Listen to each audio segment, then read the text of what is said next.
Chapter 700. Wu Zunliang sat in the wide mobile surveillance vehicle. Screens and projections from 3 directions were playing images, tables, and data information at every moment, painting him with a colorful luster. This mobile surveillance vehicle was originally used to monitor and analyze the real-time images in the wilderness, but now that the field collection work had come to an end, it was used to do graphical processing. At the very least, it was necessary to package the results of more than half a year of hard work in order to convince the investors who were best at thinking with their eyes and testicles. This was the evaluation and method that the early investors used for their own kind. This kind of packaging work was naturally handled by professionals. The experimental dogs under Wu Zunliang completely retreated to the position of odd job workers and played second fiddle. In front of the 3 projection screens, 7 or 8 men and women of different ages were scattering and piecing together the various results of the research team over the past half a year.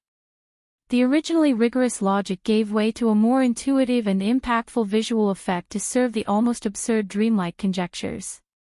Wu Zunliang began to pinch his eyebrows.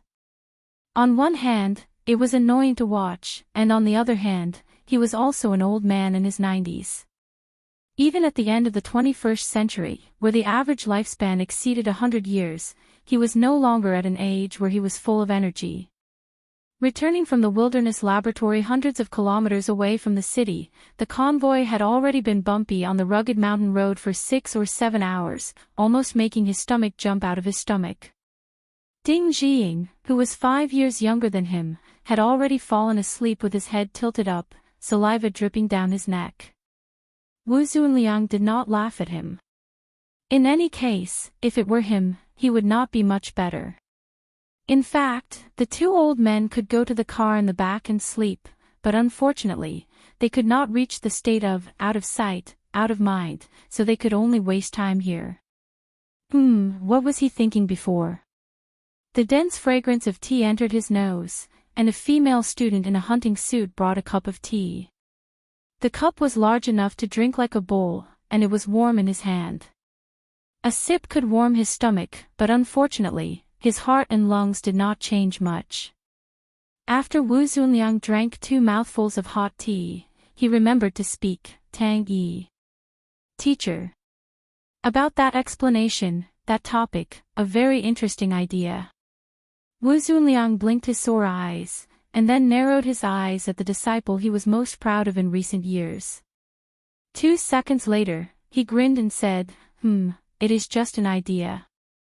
No, it is extremely provocative, both to people and to money.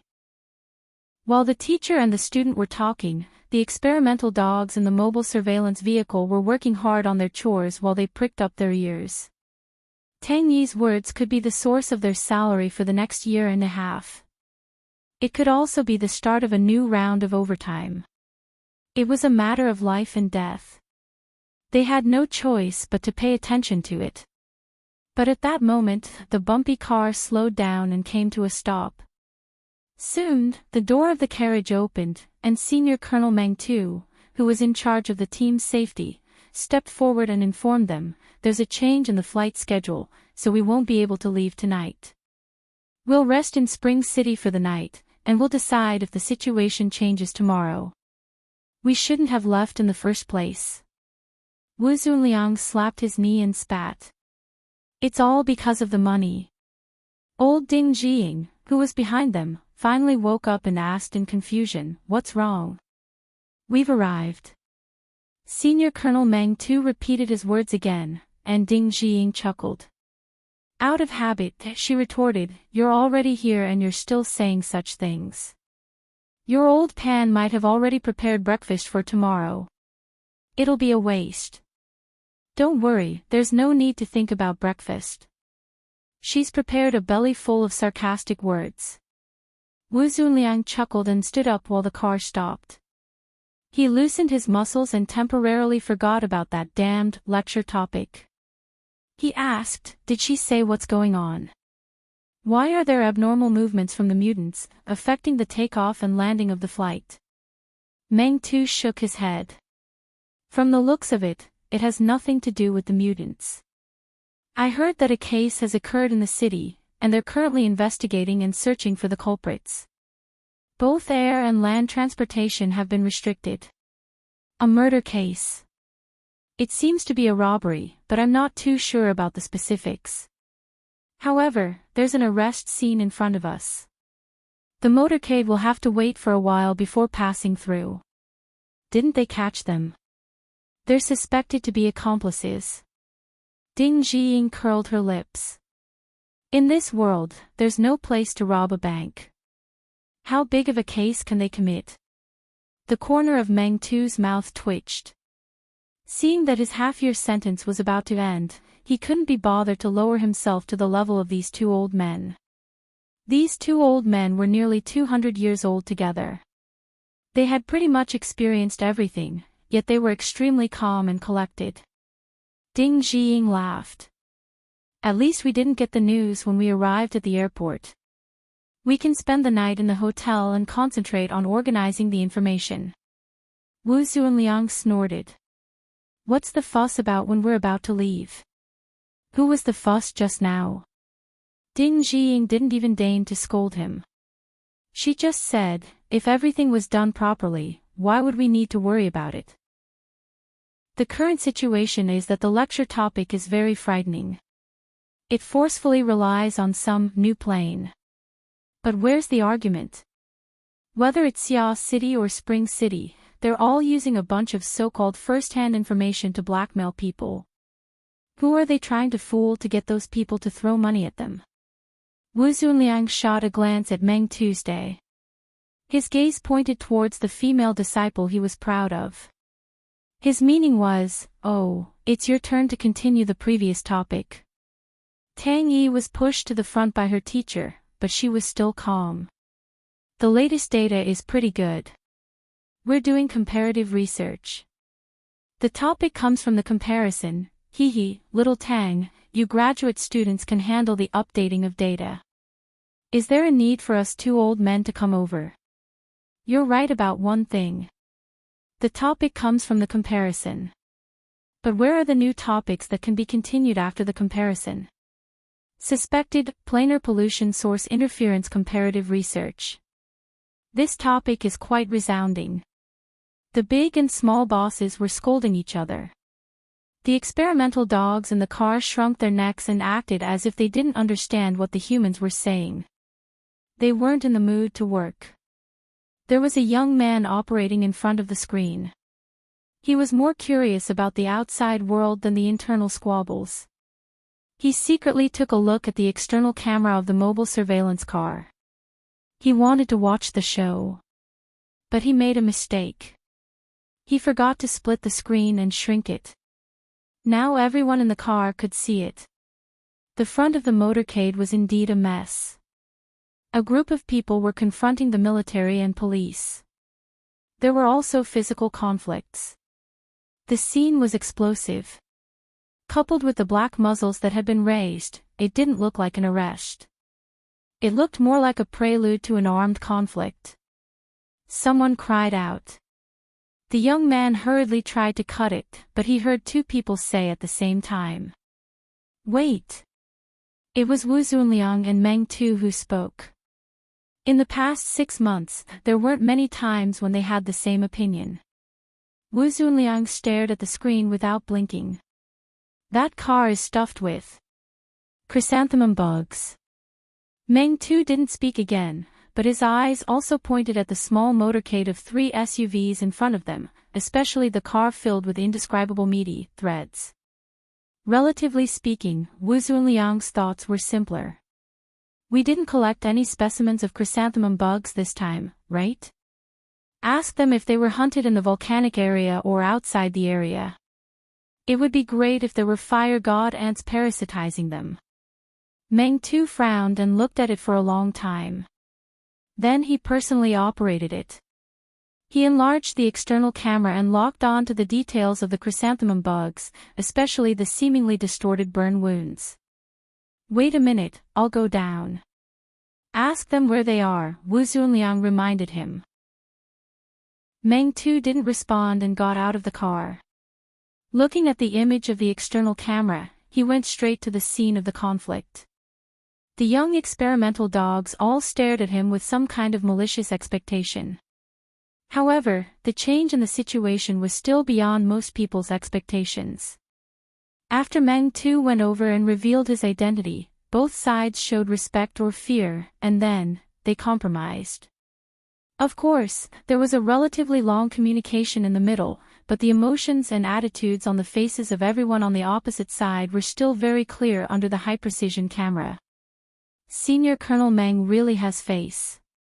An experimental dog who accidentally regarded Meng Tu as a security captain for a long time finally realized what kind of status a senior colonel of the Special Warfare Forces had. Not mentioning how nervous the experimental dogs were, Meng Tu quickly came back. When he got in the car, Wu Zunliang asked, "Are they selling it? Let's go back to the city with them. There's something we can confront and confirm."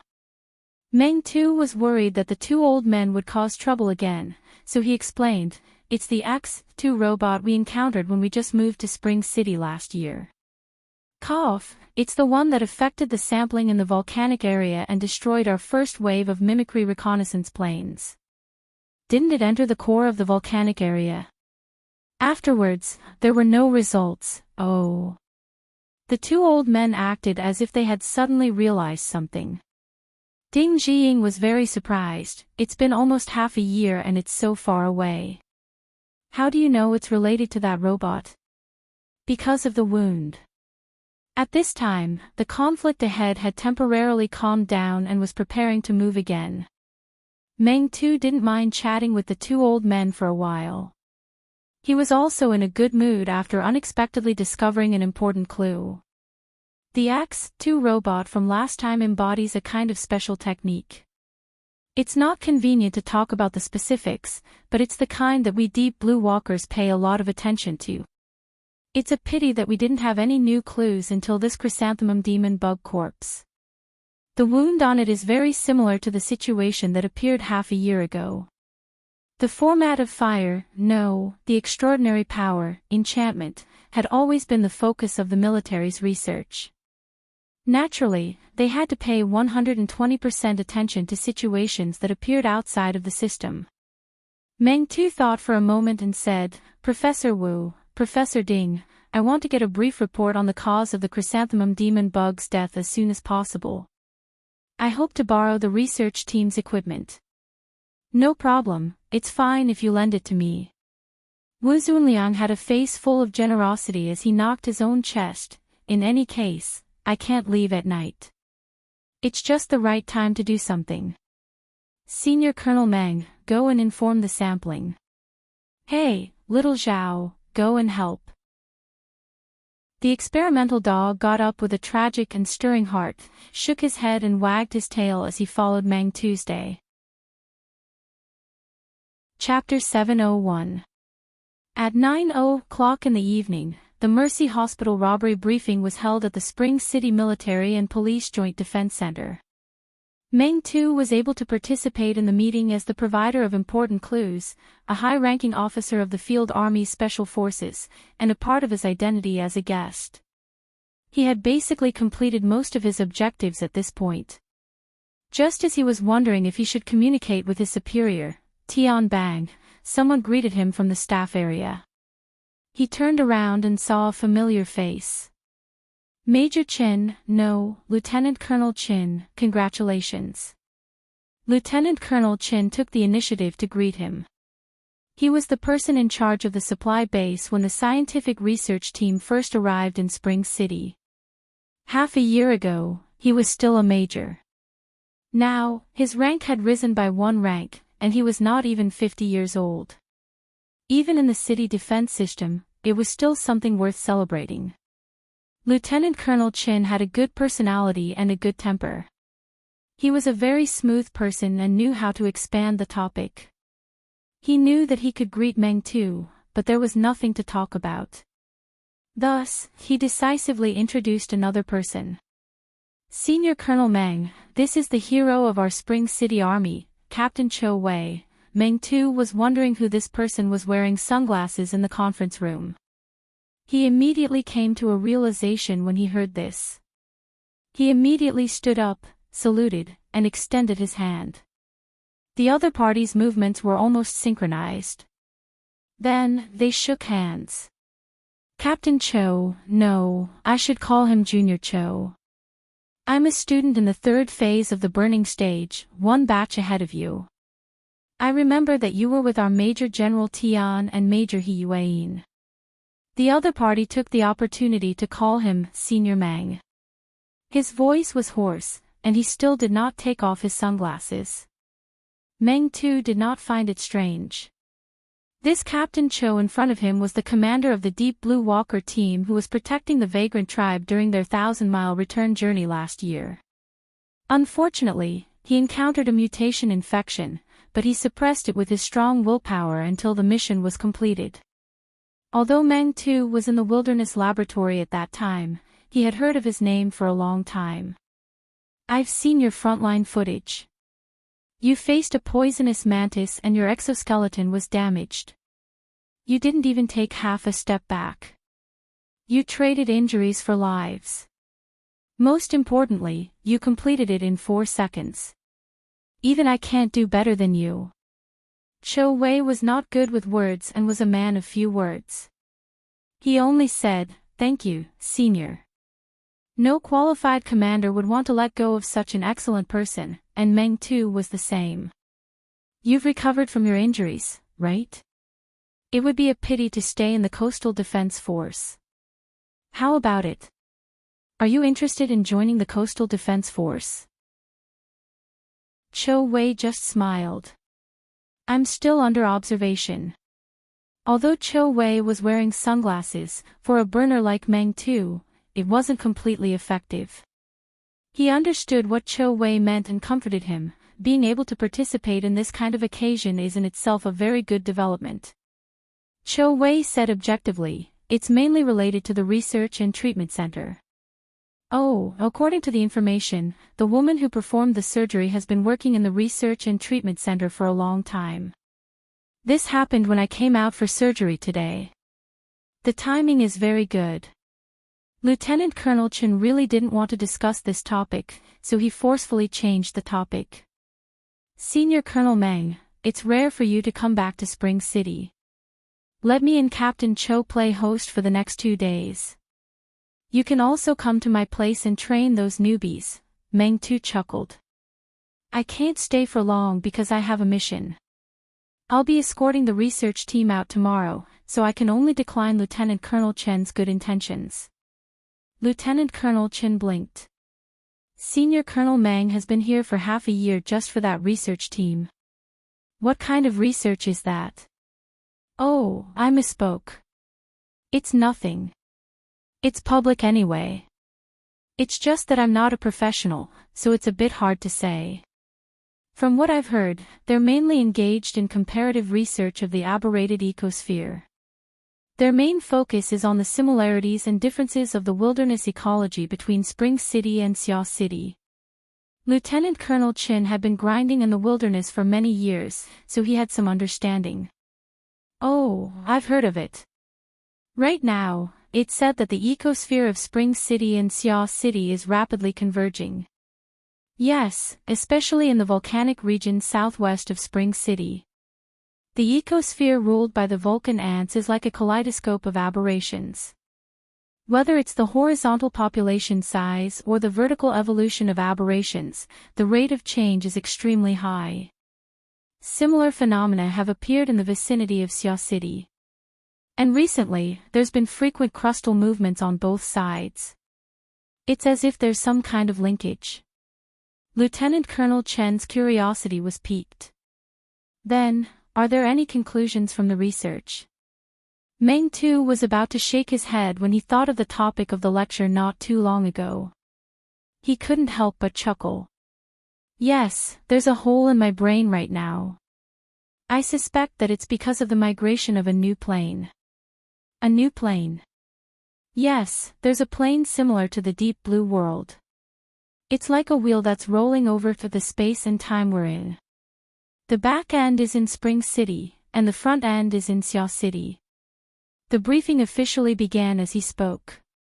This was a standard short meeting. The information had already been distributed in advance, listing nearly all the important clues. It included a large number of images and surveillance system records. The professionals already had a preliminary understanding of the situation by relying on this information. The non-professional leaders didn't need to explain in detail. They just needed to know the general outline and then make arrangements and clear the responsibilities. Because of this, the professionals only roughly combed through the sequence of events. Most of the information was hastily skimmed over. But some of the analysis was a bit more interesting. It can be determined that the suspect went all the way from the southwest direction of the wilderness outside the city to Spring City. He encountered the hunting squad of former City Defense Force Lieutenant Bao Hongliang at Huilong Ridge, 273 kilometers outside the city, and killed a chrysanthemum bug. According to Bao Hongliang's testimony, the suspect was wearing an exoskeleton armor at the time. It's suspected to be a modified version of the X-2 robot.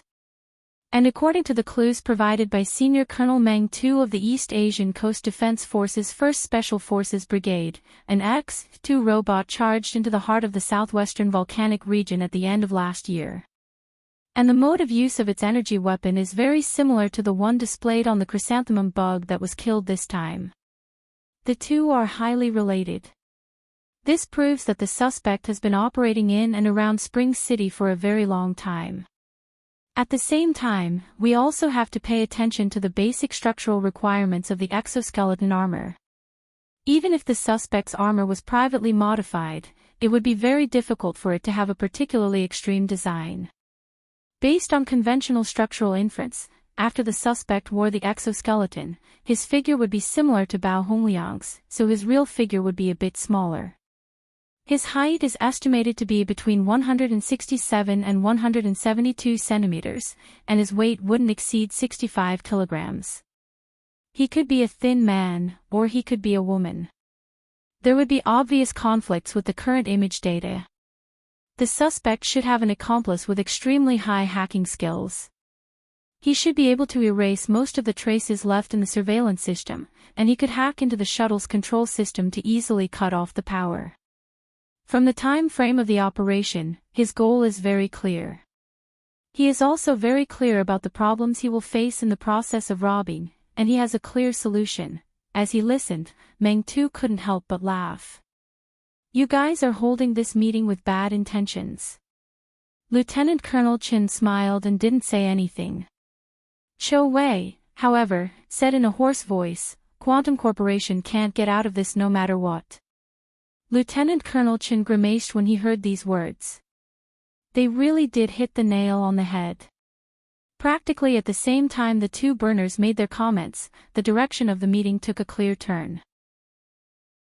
It was just as the political official presiding over the meeting said, the robber's goal is very clear. He's going after Quantum Corporation. In other words, he robbed Quantum Corporation's goal. However, we really want to know what Quantum Corporation's goal is. The person in charge of Quantum Corporation in Spring City was a typical elite. He wore a well-ironed suit and sat in his seat without saying a word. The person in charge of the police force sat beside him. He was like a sniffer dog that had found a suspicious target, constantly sniffing around. Madame Ren Chi is a high-ranking medical staff of the Mutant Research and Treatment Center. Today is the only time she's taken sick leave in the past 6 months to return to Spring City for surgery. How did your esteemed company know of this beforehand and arrange for a shuttle to send 2 B-class powerhouses to take over the uterine fibroid she had removed?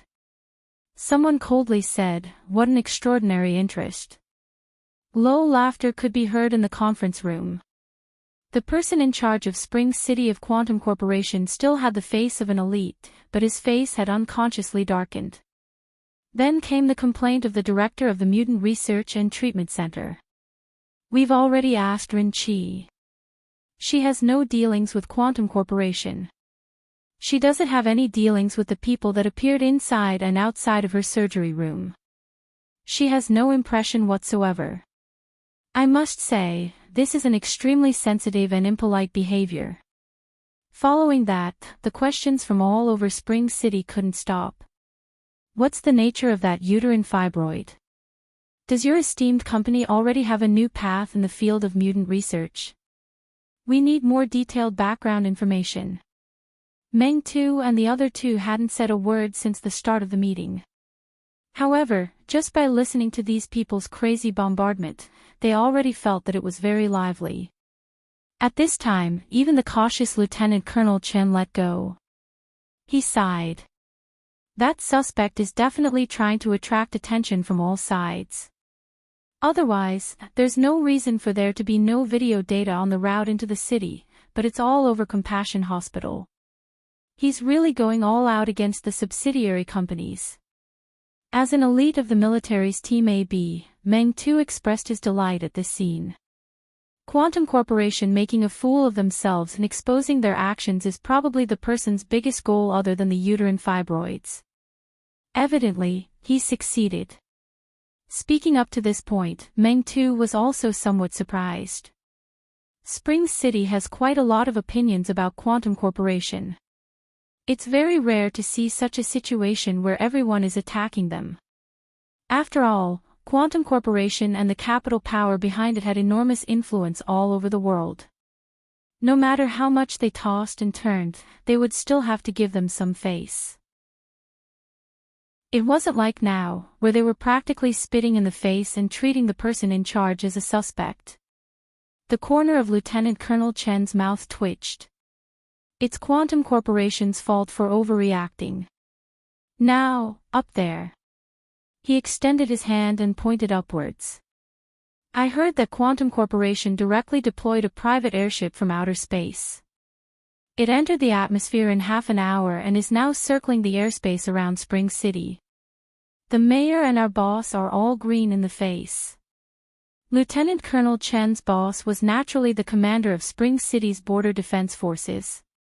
Quantum Corporation's actions were equivalent to offending both the military and political bigwigs of Spring City's local system.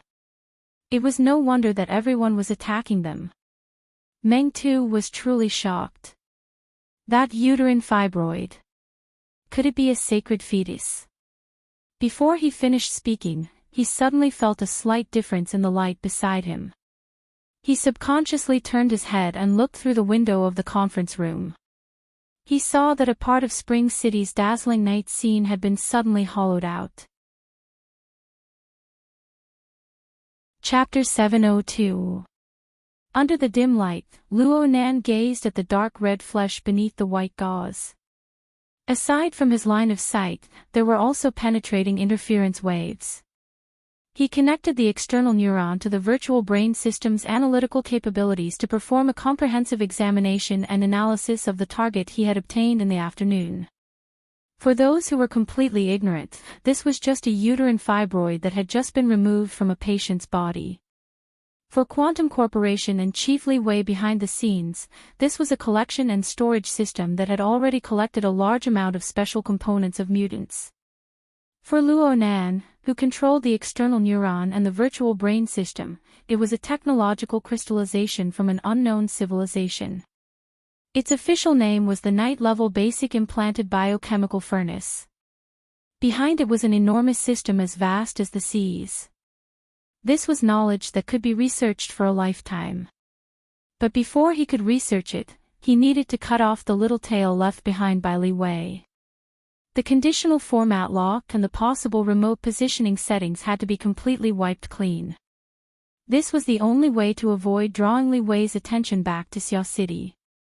Luo Nan formally opened up the virtual work area, ready to take notes at any time. He adjusted the position of the white gauze to make sure that it wouldn't cause any interference. These small actions carried a bit of a ceremonial nature because what he was about to do was more or less a gamble. Luo Nan didn't know if the idea he had been mulling over for over 4 months could be considered foolproof. The airships hovering high in the sky were no laughing matter if something went wrong. Not to mention that Spring City had an extraordinary and 7 or 8 B-rank powerhouses. Even if they weren't all enemies, they were just for show.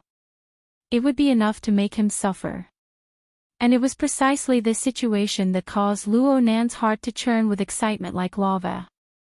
His rationality was still doing its best to display its effect. The excitatory and inhibitory neurotransmitters he secreted were like race cars on a crowded road. They fought to outdo each other, yet they formed a kind of dynamic equilibrium that wasn't chaotic in the slightest. Luo Nan was able to enjoy the pleasure brought by his hormones within this dynamic equilibrium, but he didn't fall into a dull and tasteless state of pure inhibition early on. It was an excellent state. He no longer hesitated. Lightning flashed in his brain, and his soul energy and the external neuron interfered with each other. Not only did they form interference waves, but they also made the wondrous creation that existed between the mind and the material extend out from the center of his brows. It turned into a living nerve that seemed to be a real thing, and it pierced straight through the dark red flesh tissue on the white gauze. Before the external neuron truly made contact, the flesh on the other side was already twitching under the interference wave that arrived in advance. Under the already uneven, dried blood clots and twisted blood vessels, there were even short tentacles extending out. They waved in the air for a while before their length increased. The extended external neuron accurately docked with one of the tentacles. From Luo Nan's point of view, this was quite a disgusting scene. However, in terms of actual effects, the external neuron that made physical contact with the target would undoubtedly increase the force it exerted on the flesh and blood tissues by 10 or even 100 times. In the virtual brain's interface, the progress of the biochemical reactor's analysis practically climbed to 100% in an instant. During this time, familiar system information such as, the culture room has been filled with XXX all-round stem cells. XXX type culture medium has been set.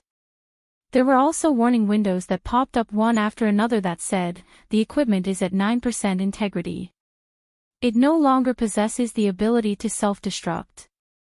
There is a risk of biochemical contamination. They all looked very familiar.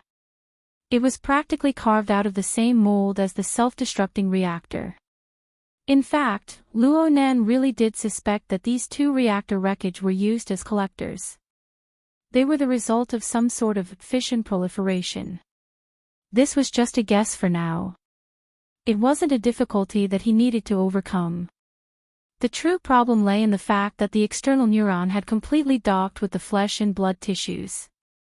This clearly violated the conditional format lock that Li Wei had set up. Therefore, the system information that continuously refreshed also popped up one after another: self-destruct, contamination, reboot, and other words that made one's eyelids twitch. However, the external neuron, which had already achieved a physical docking, displayed a powerful interference power right now. It invaded this mass of flesh and blood tissues in reverse. The relatively simple neuron structure split into large amounts of roots in the shortest amount of time. The roots warped and even directly replaced the original blood vessels and nerves within the flesh and blood tissues. This allowed Luo Nan to realize direct control to the greatest degree. Perhaps the collection and storage system that Li Wei had designed wouldn't be so easily breached, but the problem was that it was currently in an offline hibernation state. Luo Nan had been accumulating power for this, so he easily achieved the desired effect. Luo Nan also knew that this was very likely only a temporary advantage. He had yet to carry out fundamental changes to this mass of flesh and blood from the bottom up. Therefore, Luo Nan didn't delay at all. After the external neuron obtained absolute dominance, a process that had been rehearsed countless times on the program level was launched. A mass of dazzling brilliance shone. It constantly changed shape and contour of electricity. The external neuron acted as a pathway, and it instantly injected into the flesh and blood tissues. In other words, it was the remains of the biochemical reactor. This was the Jintong's soul light seed. Luo Nan already knew from the virtual brain system's response that a certain natural connection existed between the Jintong's soul light seed and the biochemical reactor. Once they truly intersected, an astonishing reaction would certainly occur. Luo Nan hadn't been in a hurry to advance this process.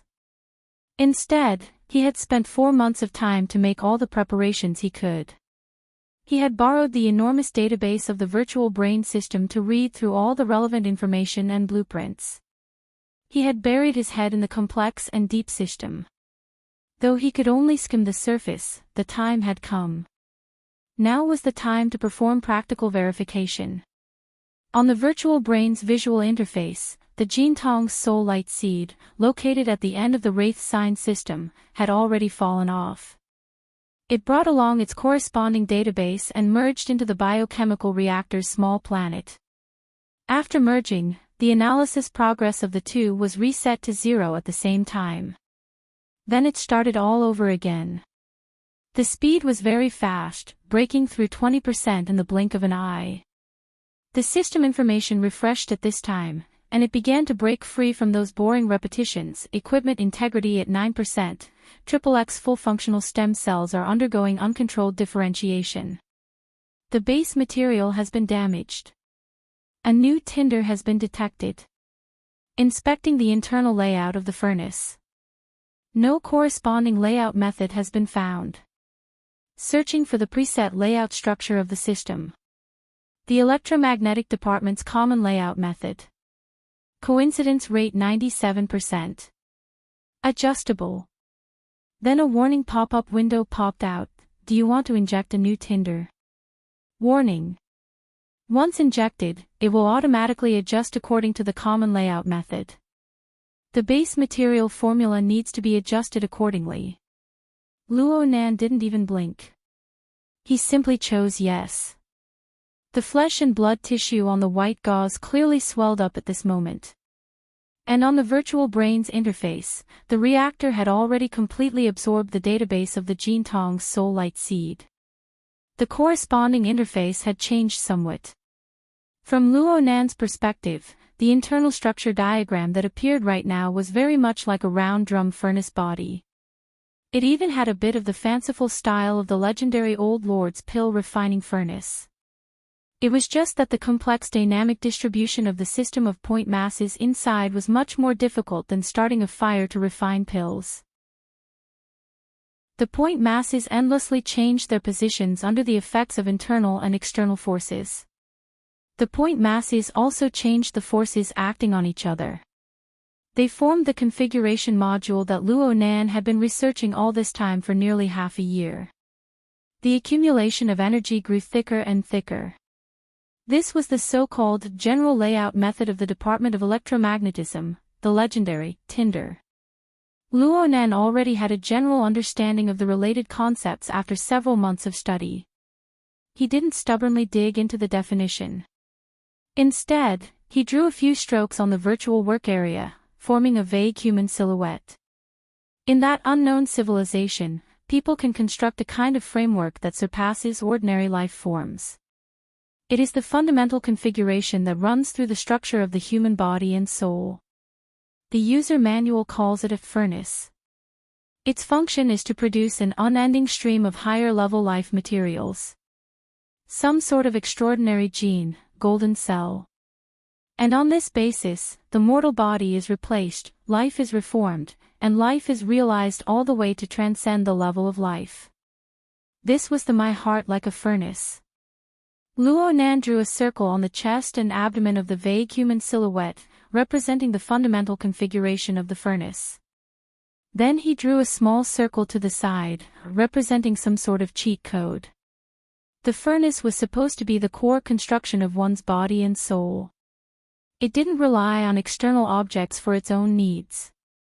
But in the end, that unknown civilization was able to realize the simulation of this special configuration, to the point of mass production. This was the flesh and blood tissue before Luo Nan's eyes. It was the remains of a biochemical reactor. Compared to its own furnace, the original intention of the biochemical reactor was to act as an auxiliary and insurance for a second heart. It stored the host's golden cell and used external energy to rapidly carry out cell differentiation and tissue repair when the host suffered heavy damage, giving the host a second life. However, it was just like many inventions. The original intention and development of the product would always deviate more or less. What was originally an auxiliary might become a dominant one. But whether it was an auxiliary or a dominant one, the biochemical reactor's functions weren't born out of thin air. The Enchanting's soul light seed filled it with the core logic of its construction. Luo Nan had already gathered the raw materials needed for the basic base material formula before he took action. Now it was just a problem of energy injection. It needed energy, especially since the furnace body had suffered damage as high as 91%. The remaining portion had even suffered contamination and modifications. In order to restore it to its complete form, it needed to use the base material to divide and multiply according to the blueprint. This set of processes required an enormous amount of energy. In the beginning, Luo Nan used the continuous transformation of the body and soul coupling interference power to charge the biochemical reactor. But this was a transformation of mass and energy. The interference on the mental plane made it different from the pure laws of physics. Luo Nan had a thick accumulation on the mental plane. He could also use the storm turbulence of the abyss region. He could even use the prepared base material raw material to generate a reaction, reducing a large portion of energy consumption. But after this wave, he had a guilty conscience, as if a large hole had been opened at the bottom of the pond. He didn't know how much longer he could last. Luckily, Luo Nan had made preparations early on. He chose a temporary place to stay, an energy center that provided the city's CBD area. Just when he felt that his strength was lacking, the external neuron split off a side branch and pierced into the energy transmission system. The external neuron skillfully acted as an electric mouse, carrying out another wave of transformation. The efficiency of the electrical energy conversion was quite low. Fortunately, there was an endless stream of energy. Chapter 703. The Enchanting's soul light seed was the tinder within the furnace. It was the core logic of the operation. From a purely theoretical perspective, Luo Nan could criticize this logic for not being strict enough. If he wanted to use it, he actually needed the system to correct it. But on the plane of reality, the soul light seed was still the projection of Enchanting's life imprint. It was undoubtedly of the extraordinary level in terms of the level of energy manipulation. When it was started and operated, the electricity consumption of the electric mouse really couldn't be satisfied. Not to mention that there was the wreckage of the biochemical reactor behind it, crying piteously for food. Speaking of the biochemical reactor, there was a question: what kind of design could be placed within an object with a cross-section diameter of 3 centimeters? From the level of science and technology on Earth, a silicon anvil of the same volume could be divided into roughly 30 wafers. Each wafer could be arranged with hundreds of billions of field effect tubes, sealing them into a precision chip that was impossible to lack in modern society. With the chip as the core, it could handle an enormous flow of information that far exceeded the limits of the human brain by 1,000 times. It looked like it could do many things, right? But if the chip wasn't given any supporting hardware equipment, its effectiveness wouldn't even be as good as a stack of potato chips of the same size. Returning to the field of life science, such a volume was slightly larger than a human eyeball. Its pure volume was close to that of a thyroid gland, and it was a third the size of a gallbladder. Such an organ in the human body generally only had one or two main functions, and those functions needed to be displayed within the context of the human body's larger system. In the end, any equipment needed to display its function in order to see the system and environment it existed in. At best, there was a high or low degree of dependence. However, this set of theory was a bit unsuitable when applied to the biochemical reactor manufactured by an unknown civilization. This marvelous creation was like a living flesh and blood. It had an astonishing technological foundation and design to realize a set of complex functions and outputs. From the information Luo Nan obtained from the Virtual Brain Systems database, a complete night-level basic implantation biochemical reactor was in itself a production line for the proliferation, modification, and processing of stem cells. It gathered the cultivation, differentiation, and modification of all-round stem cells in one body. It used a tinder as its operating core, and through the proliferation of stem cells as a base material, it could realize the repair, remodeling, and strengthening of over 95% of the body's organs. It could even temporarily realize stimulating biochemical modifications. In order to realize these functions, a total of 6 large and small functional divisions were integrated in an area the size of a human eyeball. Their duties were clear, and they cooperated with each other to form a miniature, tight, and comprehensive stem cell processing plant. Without a doubt, this was a little thing that could drive all the biologists, chemists, and physicists on Earth crazy. Even in the unknown civilization presented by the virtual brain system, it was still a relatively advanced technology. The problem was that in order to activate the small factory and realize the incessant fission and proliferation of full-function stem cells, an astronomical amount of energy was required. In an unknown civilization, the night-grade basic implantation biochemical reactor had to be equipped with a set of miniature energy cores. The technical difficulty of this energy core was no less than that of the furnace itself. It consumed special high-energy fuel to generate sufficient energy, and together with the energy output of the powerful host itself, it propelled the furnace to operate. And right now, Luo Nan was temporarily unable to provide this set of miniature energy cores. He was even more unable to find the corresponding high-energy fuel.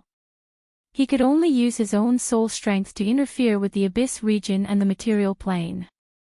He could use the electrical system on Earth to ensure the corresponding energy support.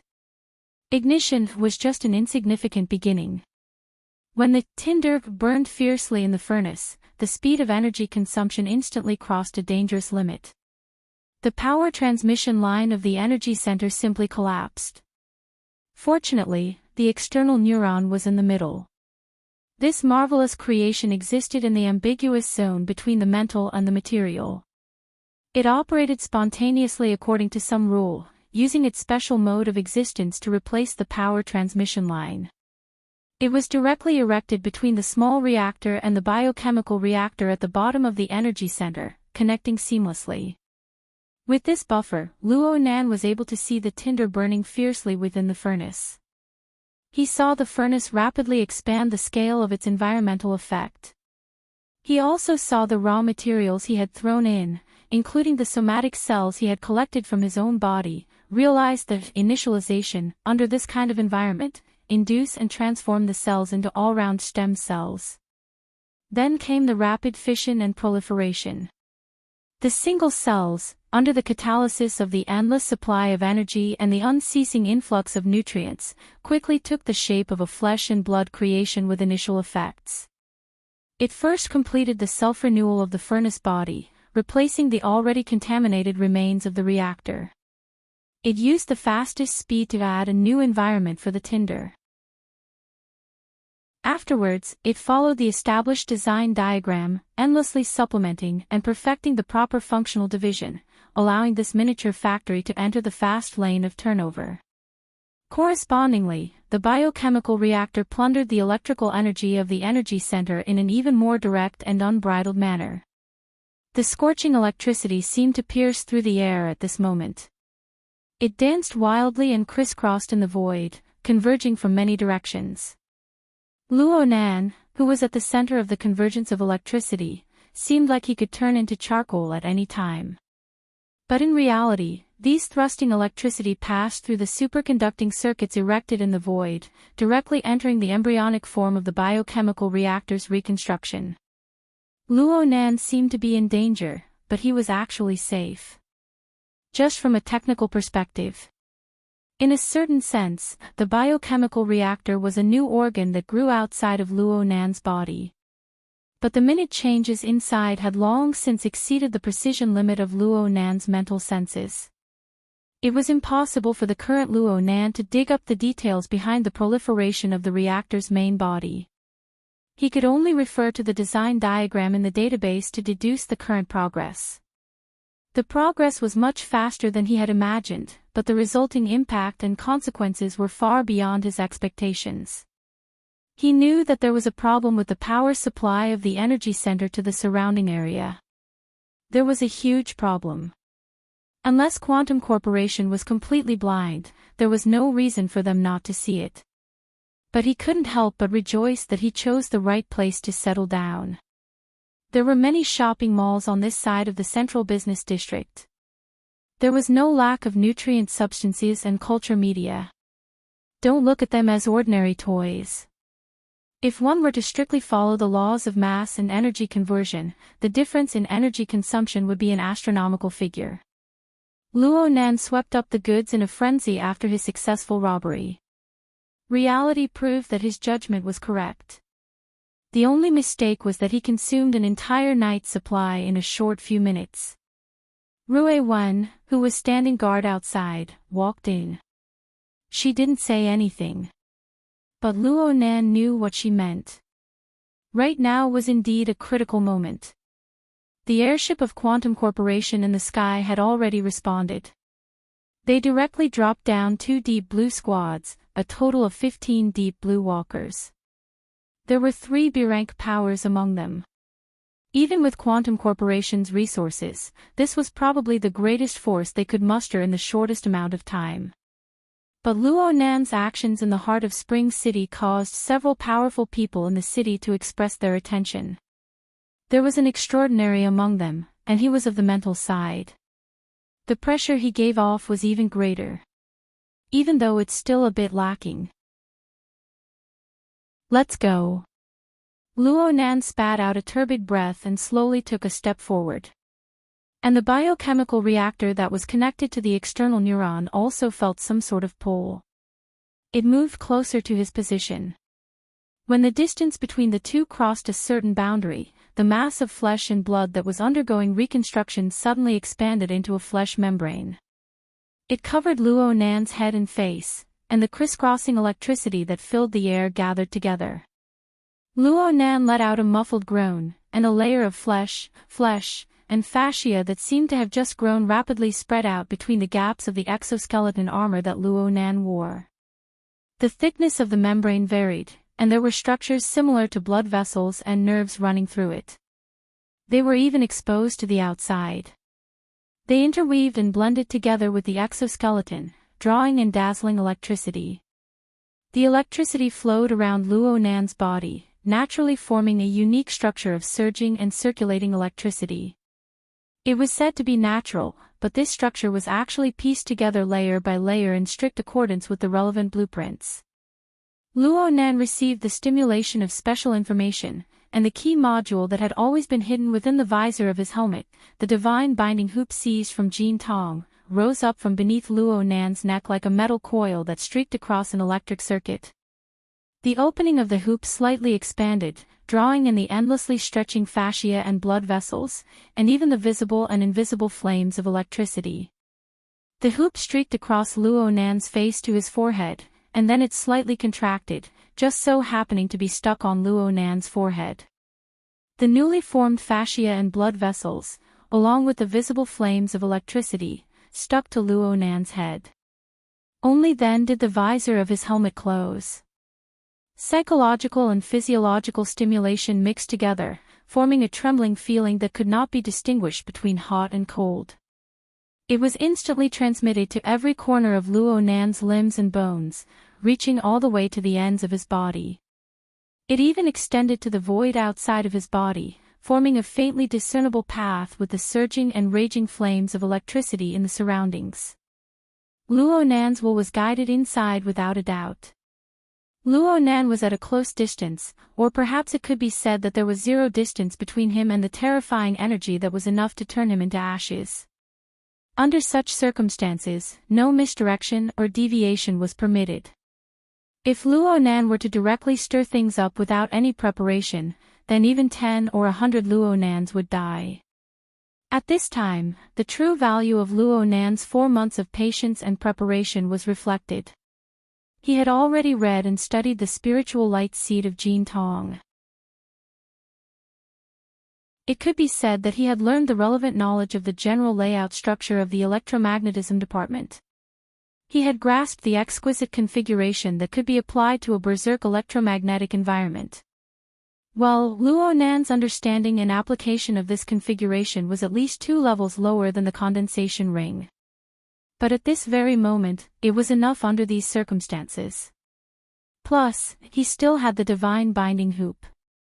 The light restrained on Luo Nan's forehead gave him a clear texture. And the virtual brain's interface completely reflected Luo Nan's current body, the fission and proliferation of flesh and blood tissues, and the exoskeleton armor that had been designed and modified long ago. This was the initial construction of a body and soul structure that was suitable for controlling the berserk electromagnetic power.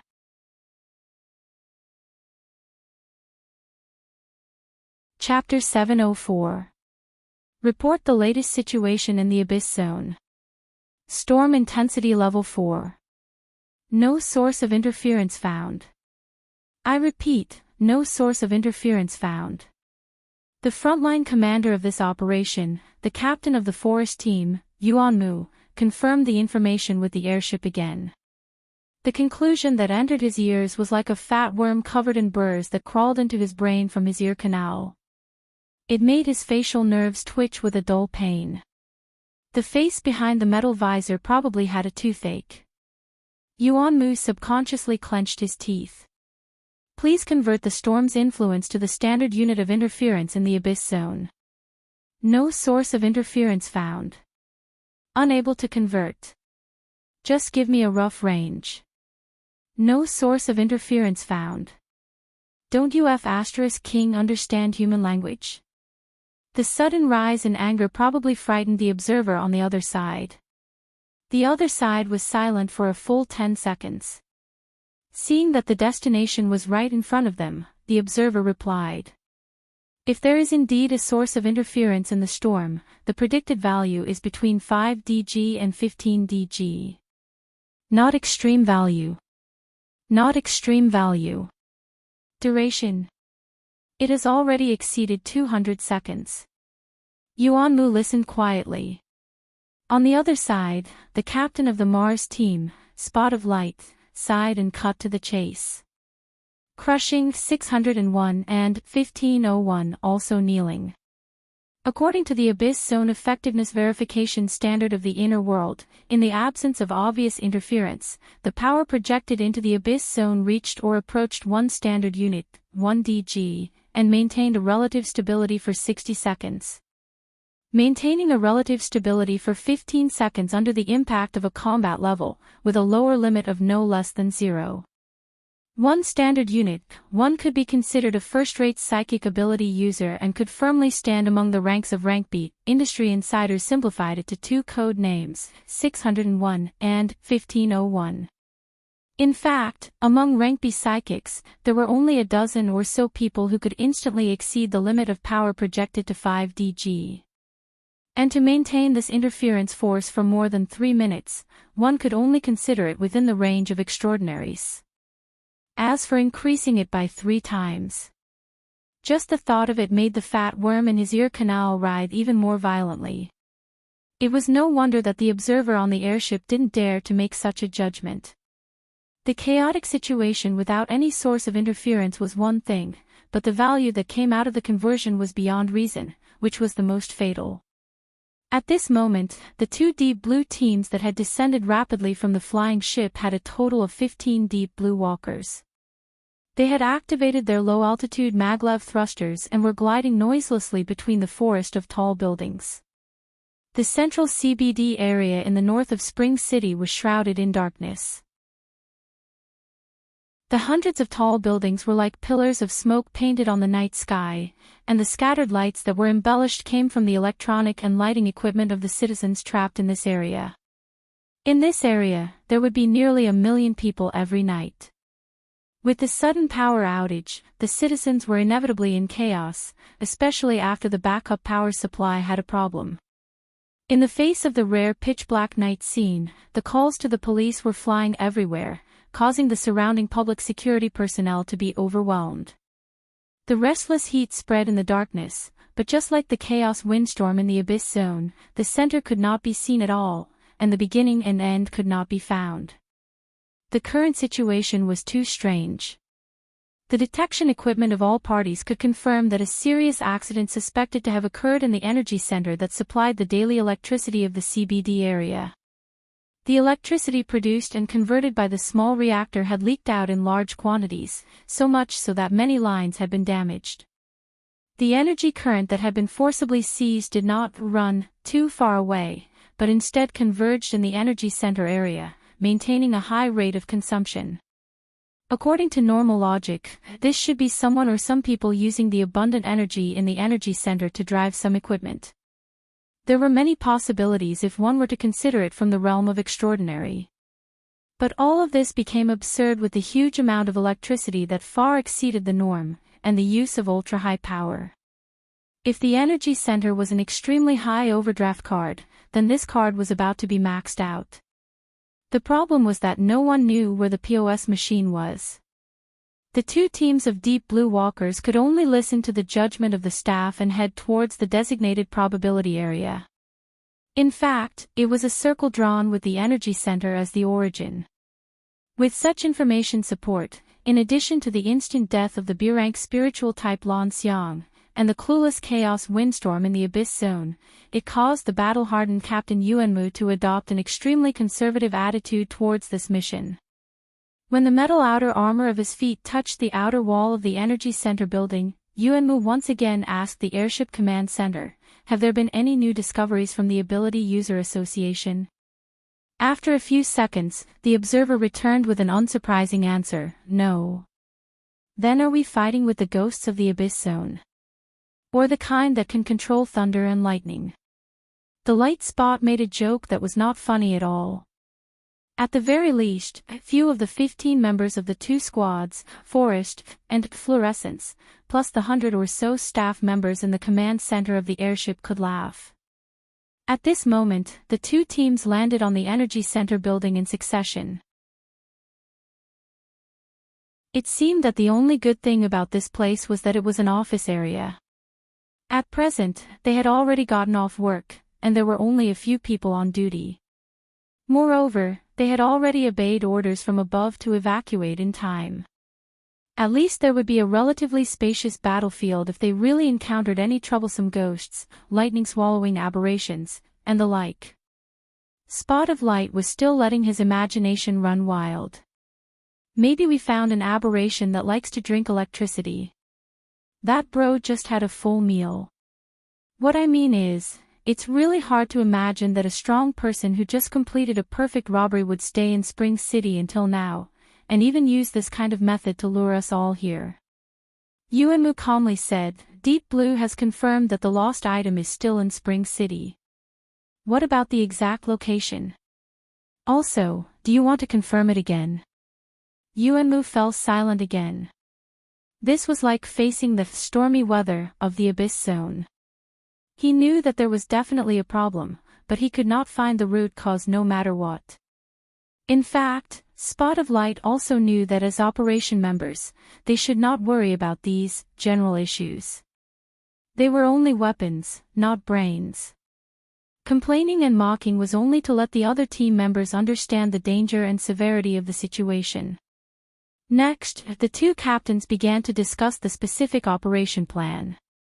Should we split up? How many numbers do you have in the Abyss Zone? I'm not a psychic. Other than Oak, there's no one here who's psychic. Alright, about 0. 2. If everyone plays with domains, we can occasionally reach the 5 DG limit. It's about the same on my side. Oak may be psychic, but he's more defensive. His limit is about 1. 4, so, understood. We'll follow your lead. The two captains quickly reached a consensus. The greatest advantage of the Deep Blue Walkers system was that they could rely on the format of fire to build a format space and effectively display their collective strength. They could fuse the strength of several or even dozens of people into a furnace, until they could achieve a powerful power that was close to an extraordinary domain. In the current situation, gathering as much strength as possible was indeed the most reasonable choice. During the process of discussion, the two captains conveniently revised their route of advance. They still maintained a sharp and clear advancing speed, and at the same time, roughly understood the basic structure of the format space. The opponent can instantly kill a blue dragon from a distance. There's a 90% chance that he's psychic. Right now, our intelligence isn't good enough, so it's hard to have a preemptive strike. Therefore, before and after encountering the enemy, defense at the mental level is of utmost importance. Oak, the initial format link will center around you. Resist the first wave. Yes. A muffled voice rang out. It was a short word, but it gave off a rather slow and sluggish feeling. This was Oak, a large man that was 2 meters tall. After wearing the special exoskeleton armor, his height neared 7 meters. He was like a crane in a flock of chickens. Compared to the other deep blue walkers, he seemed more like a cumbersome machine. But aside from the 2 captains, he was another B-rank powerhouse. Moreover, he was an extremely rare burner that leaned towards the psychic side. The format domain of the 15 deep blue walkers was completed as they advanced. Under the resonance of the archetype format, the format of fire of the 15 people seemed to fuse into one. Every participant was a fulcrum that opened up a bizarre space that spanned across the material and mental planes. Oak was the core pillar within this space, just as Yuanmu had arranged it. But the others weren't simply energy providers. They maintained a clear and meticulous division of responsibilities. Although they were scattered and running, it was more like they were steering an invisible mothership. Through organic cooperation, the 15 people were integrated together. Speckled encouraged everyone, let's go. Format Space 7. 0. On the deep blue platform, the official name of this domain was still the format space.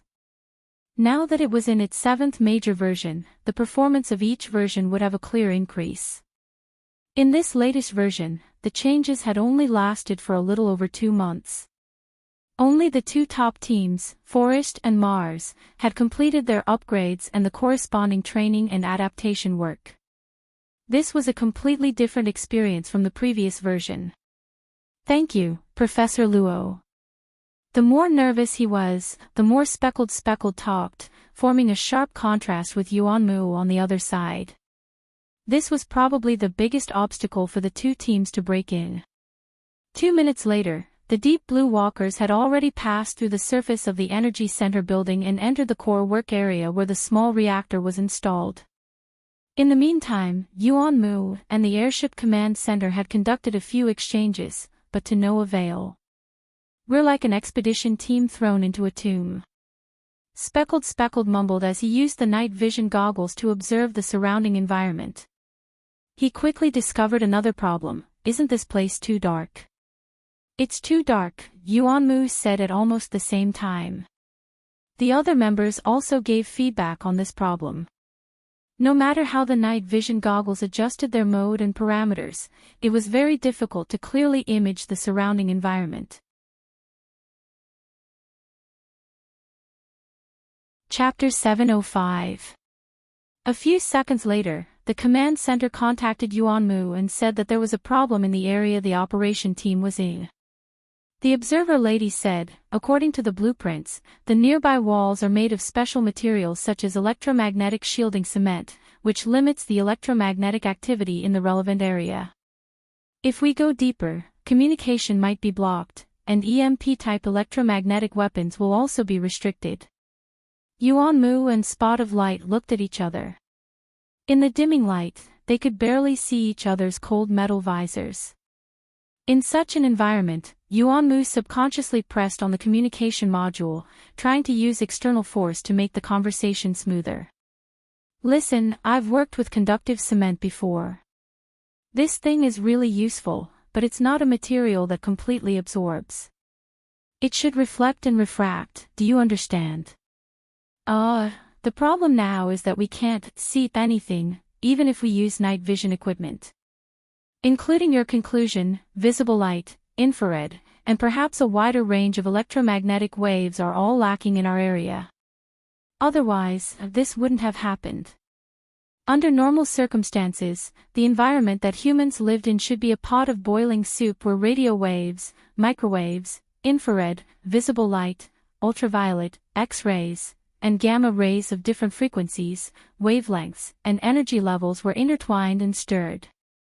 Some had more, some had less, and when they met with matter, they would pass through, refract, or be absorbed. Humans were bombarded by electromagnetic waves all the time, and had already adapted and actively used this environment as an important way of perceiving the world.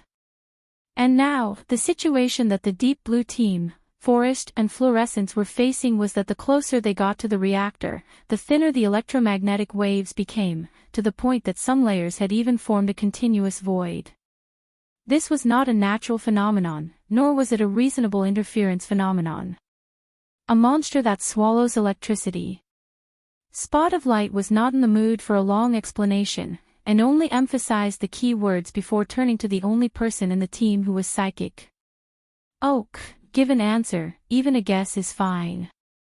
Oak had been trying to do a more detailed exploration of the surrounding environment, and the formatted space had given him a lot of support. At least, he could reach from the abyss to the electromagnetic environment on the material plane. This was a shocking breadth, but it was not easy to get a clear answer. He was silent for more than 10 seconds, and then suddenly went against the tactical order, and turned on the headlamp on his helmet. The blinding light tore through the darkness and headed straight for the end of the tunnel. Fortunately, the sensitivity of the instrument was extremely high, and the parameters were automatically adjusted, so the tragedy of a group of people suddenly became real blind was avoided. Oak. As soon as Yuan Mu's rebuke was heard, the sudden increase in the brightness of the outside world decreased at a visible rate. In the eyes of the members of the operation team, the darkness was like a virus that spread wantonly, killing every single photon in the air. It even swarmed to the light source on Oak's forehead, and after a few breaths, there was only a faint cold light coming from there, and it was quickly dimming. Under the dim light, everyone was silent. Oak then said, "Electromagnetic waves are matter and also energy. Energy and matter will not disappear into thin air." Rather than saying that it was an answer or a guess, it was more like a rule of the normal world. This rule was very strict. Even if it seemed to be on the verge of collapse under the impact of extraordinary powers, it could still limit the change of all things in the world. If the actual situation seemed to deviate from it, then the basic direction was clear. And Oak's experiments showed that the actual situation was much more violent and intense than previously imagined. The two captains looked at each other again, and simultaneously thought of a significant change on another level. Abyssal storm.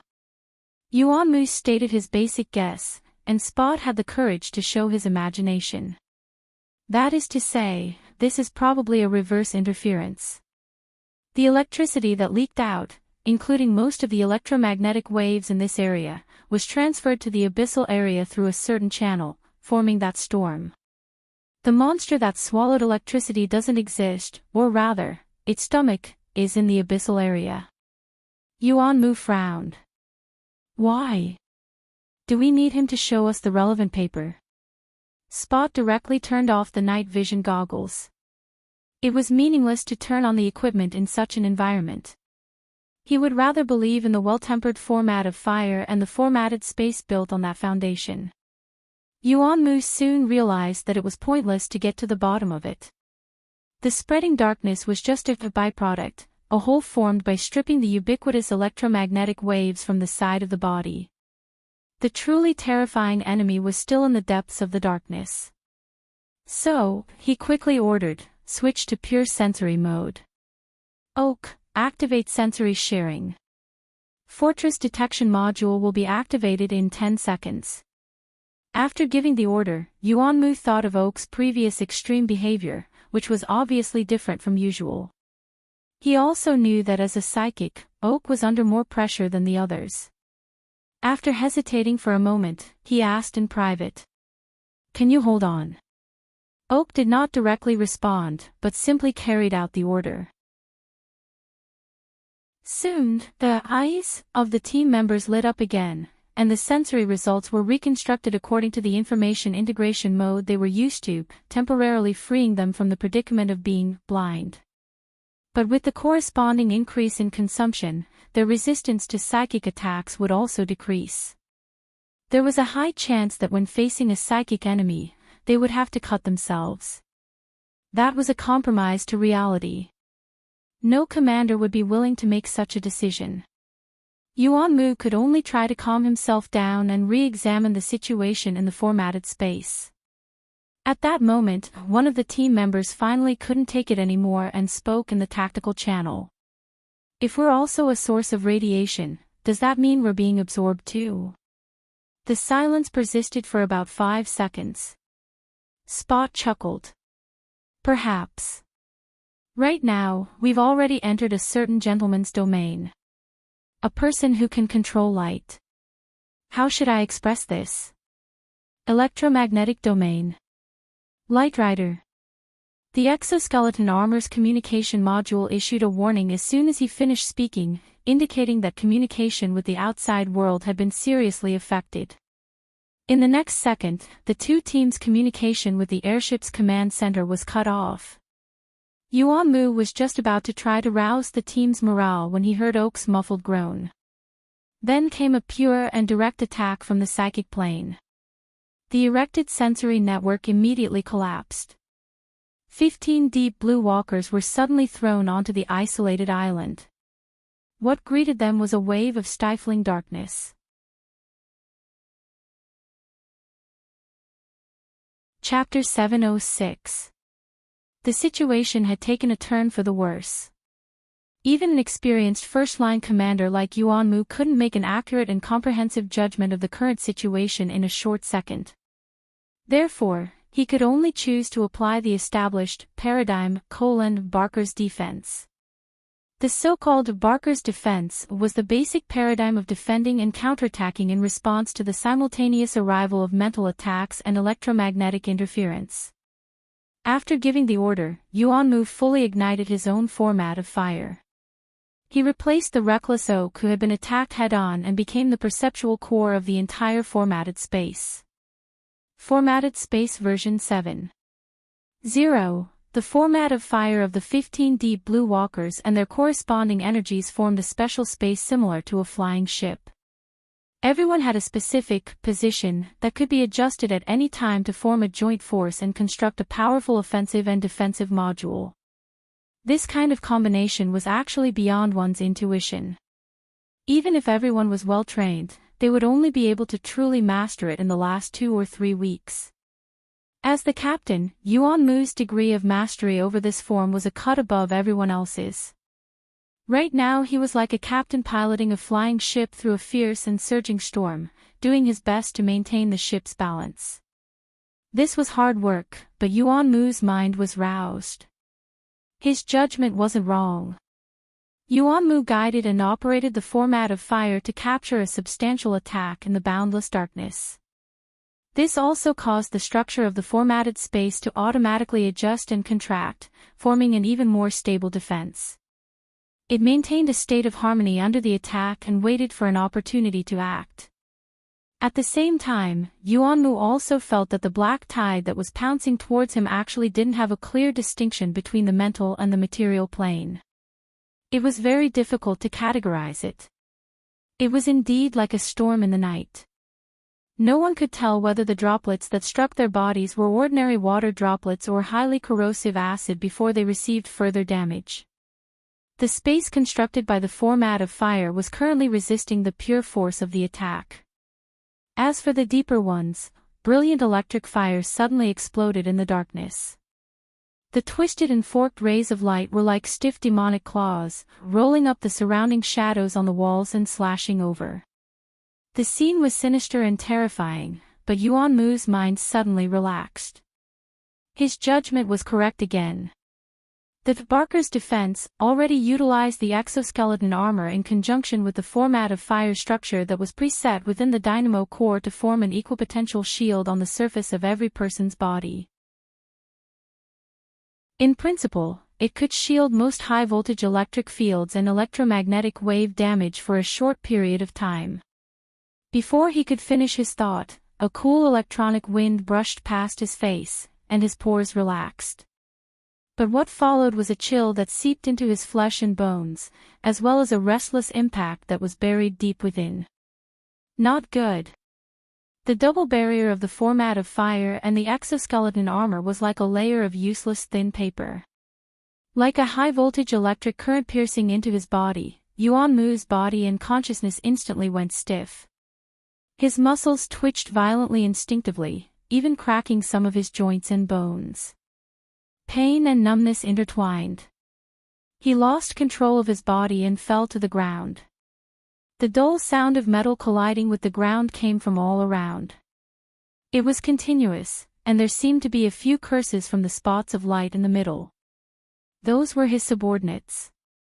There was no doubt that the 14 Deep Blue Walkers had suffered the same attack and met the same fate. The Deep Blue Walker Squad, which represented the two peak configurations of the Forest and Mars, had been annihilated. There was a moment when Yuanmu's breathing stopped. His heart felt like it was going to burst out of his chest. He thought he was going to die. But in the end, there was no fatal impact. The Grim Reaper's fingertip brushed past his heart and then nimbly avoided it. Only the electric shock and burn marks were left on his body. Did everyone suffer the same result? Or was he the only survivor? Yuanmu had already lost most of his perceptual abilities. The only thing lingering in his mind was the noise after the electric current had struck. At long last, the firm willpower he had tempered over the years allowed his thoughts to coalesce once more. It also allowed that ever-expanding question to fill his brain: why didn't the Barker-style defense work? Perhaps Yuanmu had carried out too many useless thoughts, which didn't help him solve the problem. Instead, it allowed his central nervous system to recover some of its sensitivity. The ground was shaking. It was the rhythmic tapping of metal against the ground. It seemed to be the sound of someone's footsteps. That person. Yuanmu's fingertip twitched. This was already the most difficult move he could perform in a short amount of time. Only his thoughts were still working. It was very close to what the intelligence had indicated. A spiritual-type expert wearing an exoskeleton armor. The rhythmic footsteps brushed past him. They gradually approached, stuck close, and gradually moved further away. It was a natural step, but it brought about an irrepressible trembling feeling. The footsteps suddenly stopped. That person should be standing in the middle of the dozen or so Deep Blue Walkers that had fallen and stiffened. Perhaps he was admiring his own masterpiece. Perhaps he was considering how to deal with the next step. Yuanmu vaguely felt a sinister and ice-cold power. It was like the previously harmless electronic wind that had cut into him. Only this time, there was no follow-up attack. The silence grew increasingly sharp. Yes, that person was observing. It was as if he could directly observe the activity of their brains. He could see through their trembling and fear. At least in Yuanmu's case, he felt as if his own skull had been flipped open. Every layer of cortex, every nerve, the bioelectricity transmitted, and even the information they carried were all exposed to the other party's open and above-board observation. This was a maddening thought. It was also a challenge to the limits of his willpower. If possible, Yuanmu would certainly explode with the format of fire and incinerate everything around him. However, he was already powerless to do anything. The difference between the levels of the two was too great. At this very moment, Yuanmu's mind had already placed this enemy on the level of an extraordinary. Moreover, it was a natural enemy that had an extremely strong restraining effect on the Deep Blue Walkers. Wait. Yuanmu suddenly understood. No wonder the Barker-style defense was useless. For a natural enemy, the electromagnetic field was just a carrier of extraordinary power. The opposite was also true. The electromagnetic field. The mental side. These two key pieces of information were combined together. They were sufficiently mixed and interfered with each other. This was undoubtedly the nightmare of Earth's current technological side. The core of the Deep Blue Walkers was admittedly the burner, but the platform they used to display their abilities was a technological side product. Under the control of the electromagnetic field, the Deep Blue Walkers were simply like toys that could be tossed about, natural enemy. The corner of Yuan Mu's mouth twitched. A feeling of exhaustion surged up, transforming into a tide of darkness. It drowned his entire body, halting his nearly despairing train of thought. Oh my, it's finally over. Luo Nan let out a long breath as he walked along the pitch-black corridor. Due to these slight vibrations, the layer of skin and tendons that adhered to his body suddenly turned into flying ash. There were even specks of sparks falling in between. The high-voltage electric current that passed through here captured the closest good conductor. It looked as if it was about to backfire. The soul-binding hoop hummed and trembled, effectively restraining the operation of the electromagnetic field. It diverted the powerful electric current that could injure Luo Nan into the void. The electric current collided with the storm in the abyss and dissipated into nothingness. Good stuff. Luo Nan still didn't know where Jin Tong obtained this piece of equipment. But as far as the virtual brain system was concerned, the soul-binding hoop was indeed one of the most suitable equipment for ability users of the mental side. It was especially effective in the aspect of electromagnetic and supernatural powers. Jin Tong's being able to obtain this piece of equipment was indeed a great fortune. But he had actually become a fleshly body. Luo Nan really didn't understand what sort of twists and turns were going on inside. Unfortunately, ordinary base materials were simply unable to withstand the pressure of an extraordinary. The biochemical reactor was a product that consumed a lot of energy. He was able to display it to his heart's content for a few dozen seconds at best before it turned into flying ash and smoke. Luo Nan finally understood why Chief Li Wei would spend so much time and effort to gather the raw materials required for the advanced formula. This restriction, as well as the bright prospects that could be touched upon, made Luo Nan a bit excited, let alone Li Wei. It could be imagined that if the advanced formula was used in the biochemical reactor to burn and forge materials with a bearing capacity of 3 to 5 times that of ordinary base materials, the success rate of the hunting operation in the cloud world would increase to over 60% at the very least. But looking at it from a realistic point of view, this didn't seem to be any easier than hunting Gong Qi himself. Luo Nan let out a breath and took off the exoskeleton armor, which was already a bit deformed. This toy was basically unusable. But it couldn't be carelessly thrown away. Otherwise, it might reveal some clues. Fortunately, it was a lightweight piece of equipment. A slightly larger suitcase was enough to hold it. After a bit of packing, Luo Nan called out, "Rui Wen." The little girl appeared noiselessly beside him. She pressed down on the suitcase, then she disappeared. She should be at the forward operating base 500 kilometers away when she reappeared. There's no need to be anxious. Luo Nan seized the time to remind her. Rui Wen certainly consumed energy to travel through space. Though she had never complained of being tired, it was hard for others to guess where her limits were. Luo Nan wasn't willing to challenge this, so he gave Rui Wen ample time to adjust. Luo Nan took advantage of the current electromagnetic interference that was still present. All the sensing equipment was limited and he slowly walked out of the energy center building. He seamlessly joined the stream of people cursing and fumbling within the pitch-black night. It wasn't easy for him to complete the experiment, but all the materials were gray. All he heard was a sound. Fortunately, he wasn't completely without harvests. At the very least, he understood that it wasn't easy to control the electromagnetic configuration. He was still far from being able to do as he pleased. He could only follow the few simple paradigms presented by the virtual brain system. He imitated them and tried to combine them. He still needed a lot of practice if he really wanted to use it in actual combat against an extraordinary like Gong Qi. The problem was that the base materials had become consumables. This was something that burned money. Oh, it wasn't like there was no way to solve this problem. Chapter 707. Luo Nan walked briskly on the main street. He was surrounded by a bustling stream of people. Everyone walked hurriedly.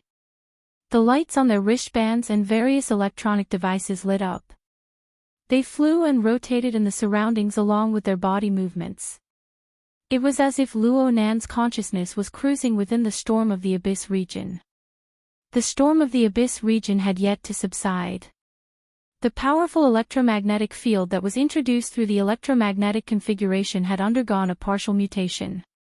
It mixed together with the never-ending turbulence of the Abyss region to form an extremely effective reverse interference.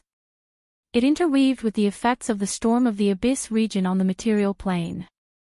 Together, they formed the source of the blackout in the CBD region. Luo Nan did not solidify his configuration in the Abyss region. It wasn't that he couldn't, it was that he didn't need to. He was different from the vast majority of ability users. He was affected by the Wraith sign. He came and went freely within the storm and turbulence of the Abyss region. Even if he broke away from absolute observation mode, the secret text of I reflected in the Abyss region would only become more powerful with the vast ocean-like accumulation of soul strength. Luo Nan was able to freely switch between absolute observation and normal mode.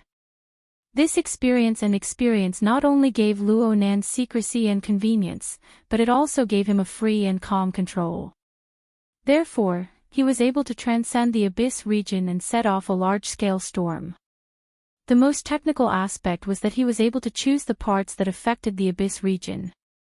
He could freely switch between them or connect them in series or in parallel.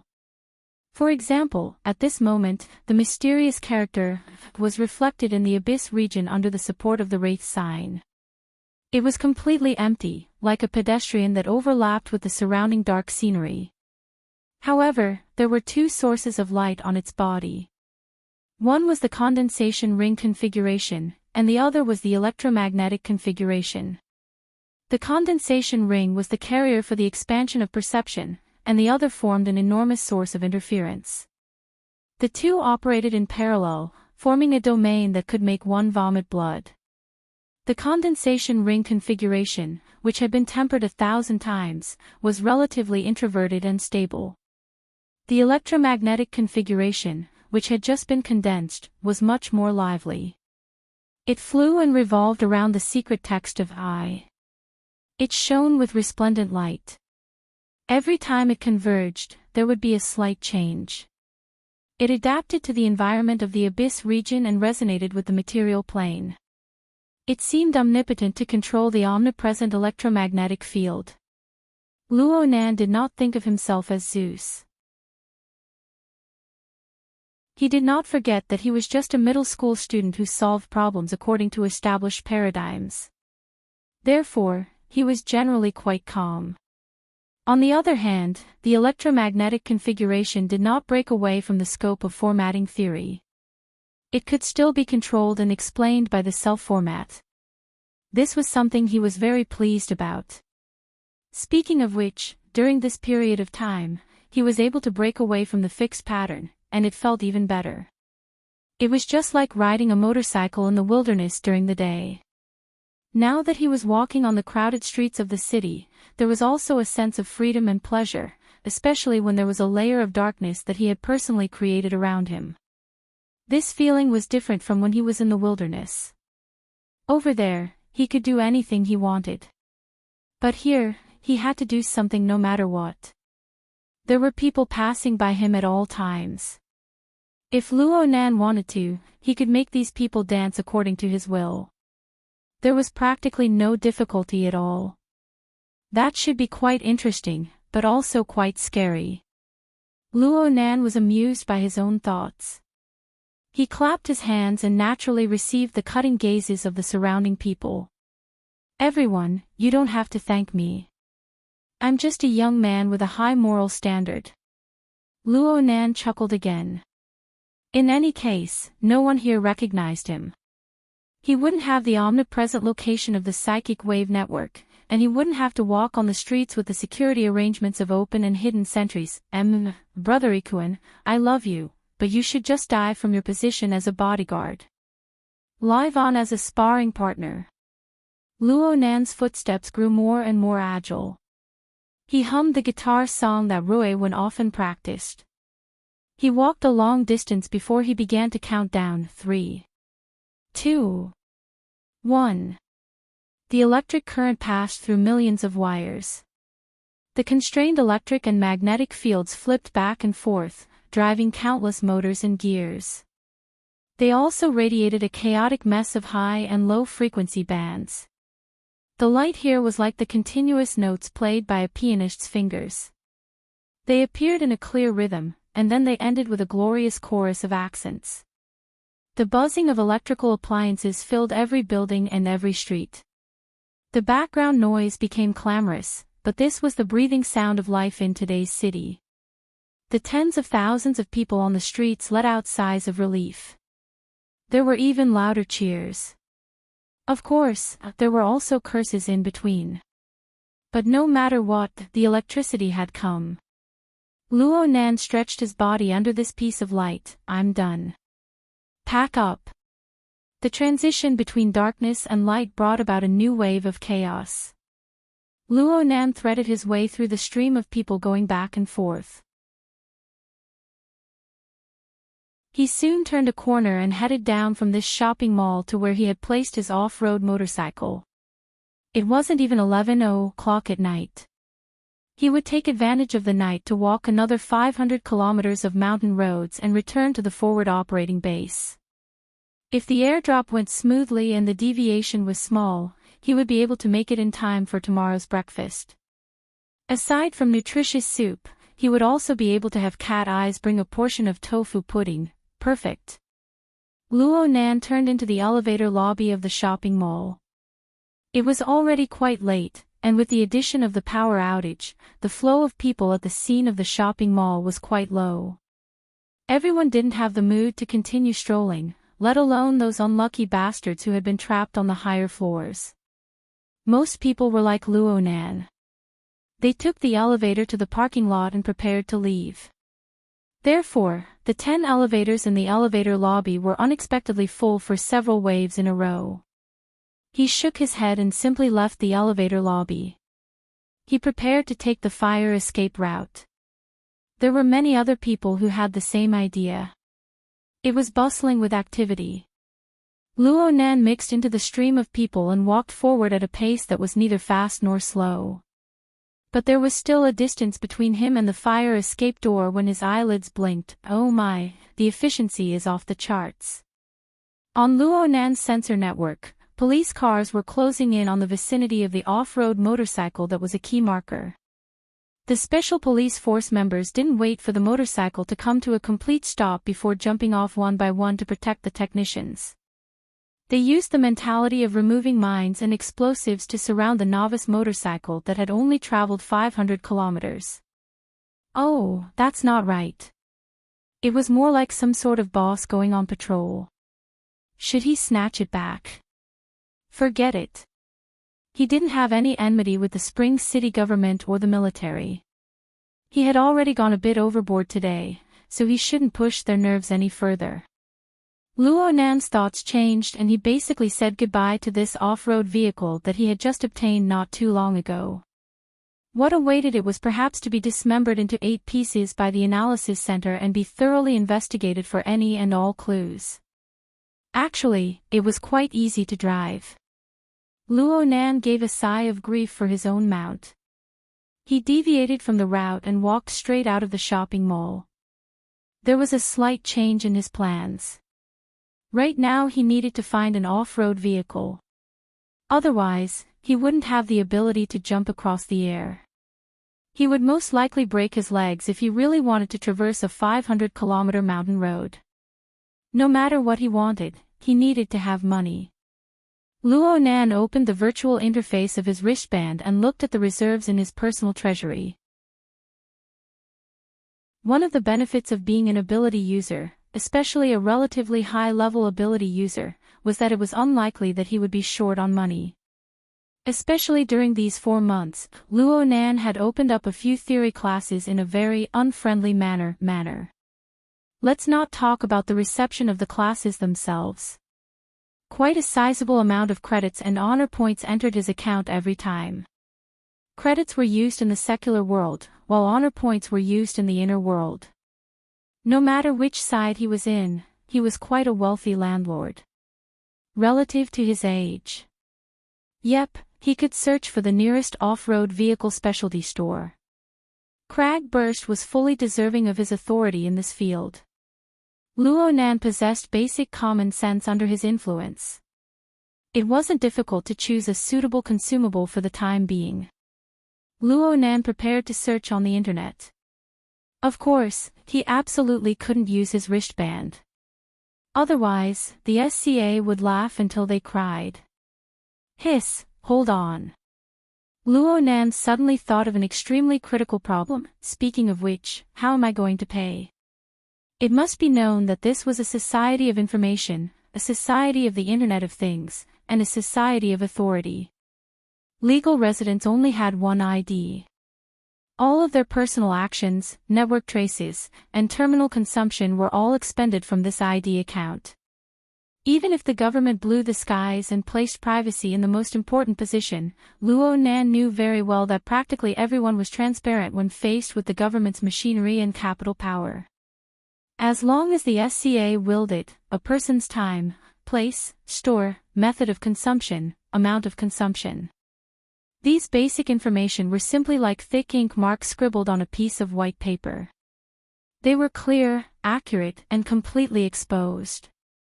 Just like how he couldn't connect to the internet in broad daylight, he couldn't spend money in broad daylight either.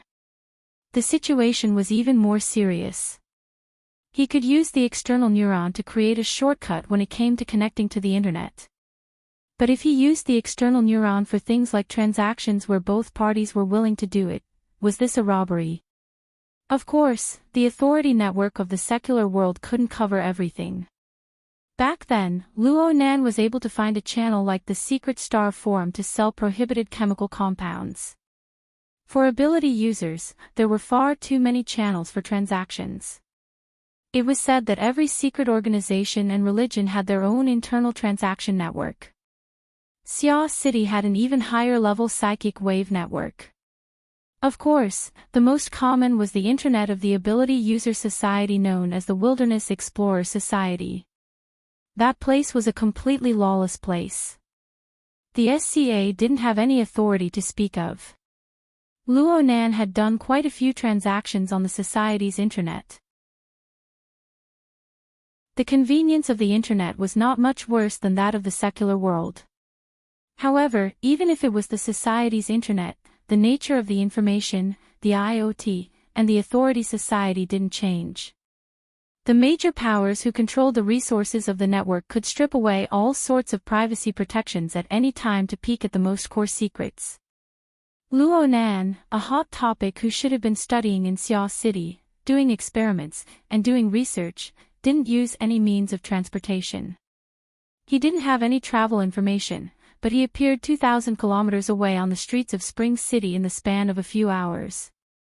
He even bought an off-road motorcycle through the society's intranet. If he really did it, the various intelligence organizations of the inner world would no longer need to worry about their bonuses for the month.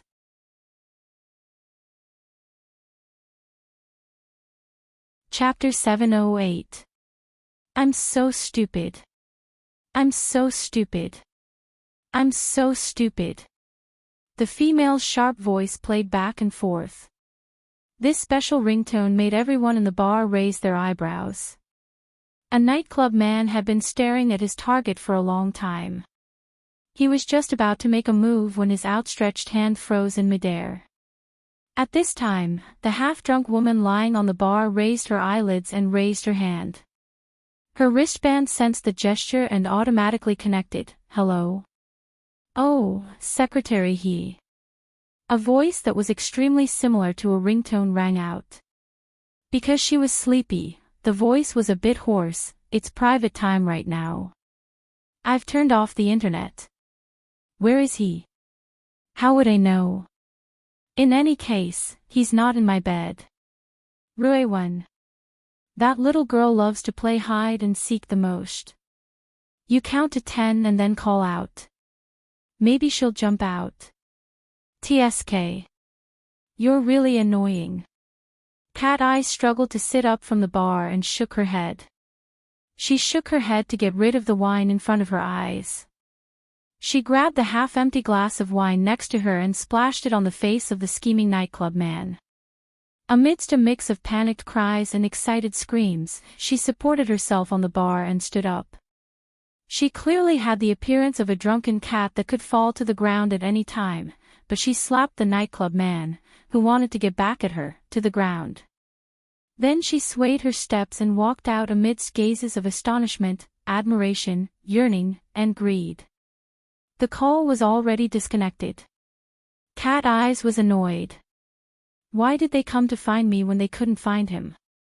Could it be that the abnormal relationship between the two of them was completely exposed? That secretary if she really wanted that Luo guy, then she should learn from her and develop an abnormal relationship. Cat Eyes had similar thoughts. She was more active when she drank. Outside the bar, she felt the cool breeze of late spring. Cat Eyes was more or less completely awake. Yuan still had some bureaucratic ability to be muddle-headed. She would often turn a blind eye to Luo Nan's behavior that went beyond common sense. It could be considered indulgence, but it could also be considered respect. But once she really did go by the book, then it proved that Luo Nan had stirred up trouble. At the very least, he was highly suspicious. It had only been a few days of peace. Cat Eyes let out a long sigh of relief. Just as she was about to communicate with her boss through the sealed system network, the other side sent back a message wave ahead of her. Speak of the devil. Emergency. Luo Nan's consciousness really did appear to be quite urgent. He even asked a question that Cat Eyes found to be quite high level, but it was also an extremely suspicious question. Aside from the Internet of the inner world, are there any other convenient and secretive transaction models? I'm talking about global networking, the kind that's very common. Where are you? Cat Eyes' words hit the nail on the head. She also revealed the latest news in a rather exaggerated manner. In order to find you, Secretary, he almost plowed through Xia City.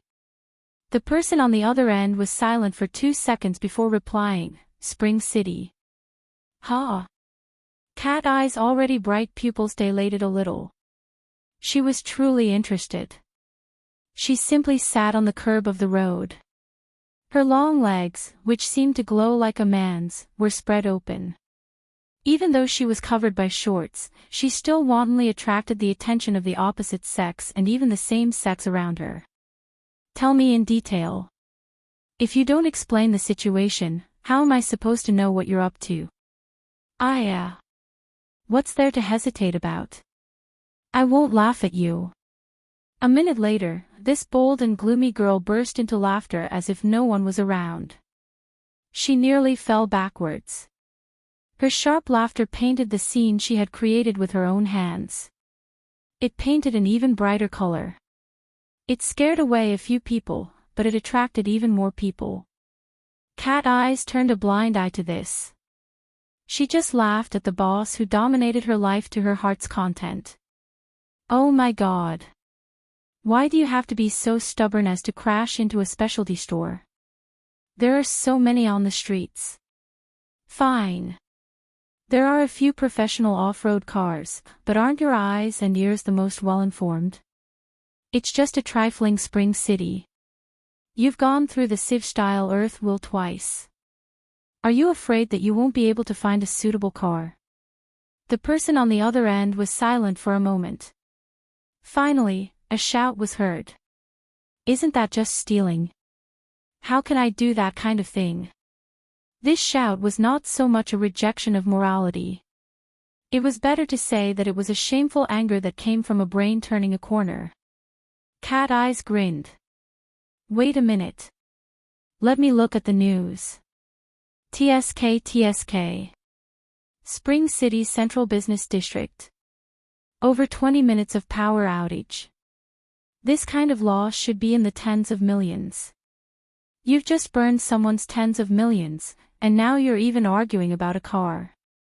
Boss, your way of thinking is truly rare in the world. I'm impressed. How can accident and intentional compare? The voice on the other end gradually weakened.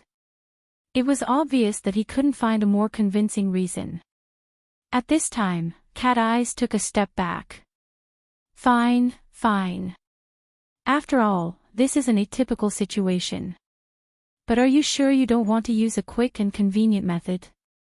Of course. The bitter taste of reaping the fruits of one's own actions seemed to seep in from 2,000 kilometers away. Cat Eyes laughed in satisfaction at this, but she didn't want to go too far. In the end, a lawful boy was better than a chaotic boss. She thought about how a certain person had a bag full of money but couldn't spend it. His methods were wrapped in a cocoon of his own making. He was all alone 2,000 kilometers away. It was quite pitiful. So, she generously offered a solution. Isn't it easy to spend the money? I'll send you an app. You install it on your wristband. I don't need to say more about the security measures. You can't do anything else, but you can still use it temporarily. The other side also felt relieved. He thanked her over and over, completely lacking the demeanor of a boss. Unfortunately, there were strict and even harsh restrictions on the authority of the closed system. Such an intense contrast made it hard for the dark clouds in the bottom of Cat Eyes' heart to be blown open, scattering the radiance of delight. The wristband rang again. I'm so stupid. I'm so stupid. I'm so stupid. The corner of Cat Eyes' mouth twitched. In the end, she still accepted the call with a slight arc, seeing how the other side called out, "Sister Cat Eyes," several times. I'll give you a cover. While Cat Eyes was weaving her web of lies, Luo Nan had just finished downloading the app through the link provided by Cat Eyes in Xia City 2,000 kilometers away. Cat Eyes reminded him that he needed to take proper security measures. Luo Nan was even more ruthless. He directly downloaded the app onto his external neuron, the virtual brain system. Let's see what can trick him this time. The name of the app was very straightforward. It was called Transaction. The first interface that opened after installation was a three-dimensional map of the world. Hundreds and thousands of dots of light were scattered across the map like scattered stars. They were distributed in various locations around the world. Looking carefully, Luo Nan discovered that these dots of light were not only located in the world's 88 large metropolitan areas, but they were also scattered throughout the vast non-urban areas. Cat Eyes didn't explain too much to him, but the novice guide built into the app was quite humane. Luo Nan soon realized that each of these thousands of dots of light was a hidden transaction location.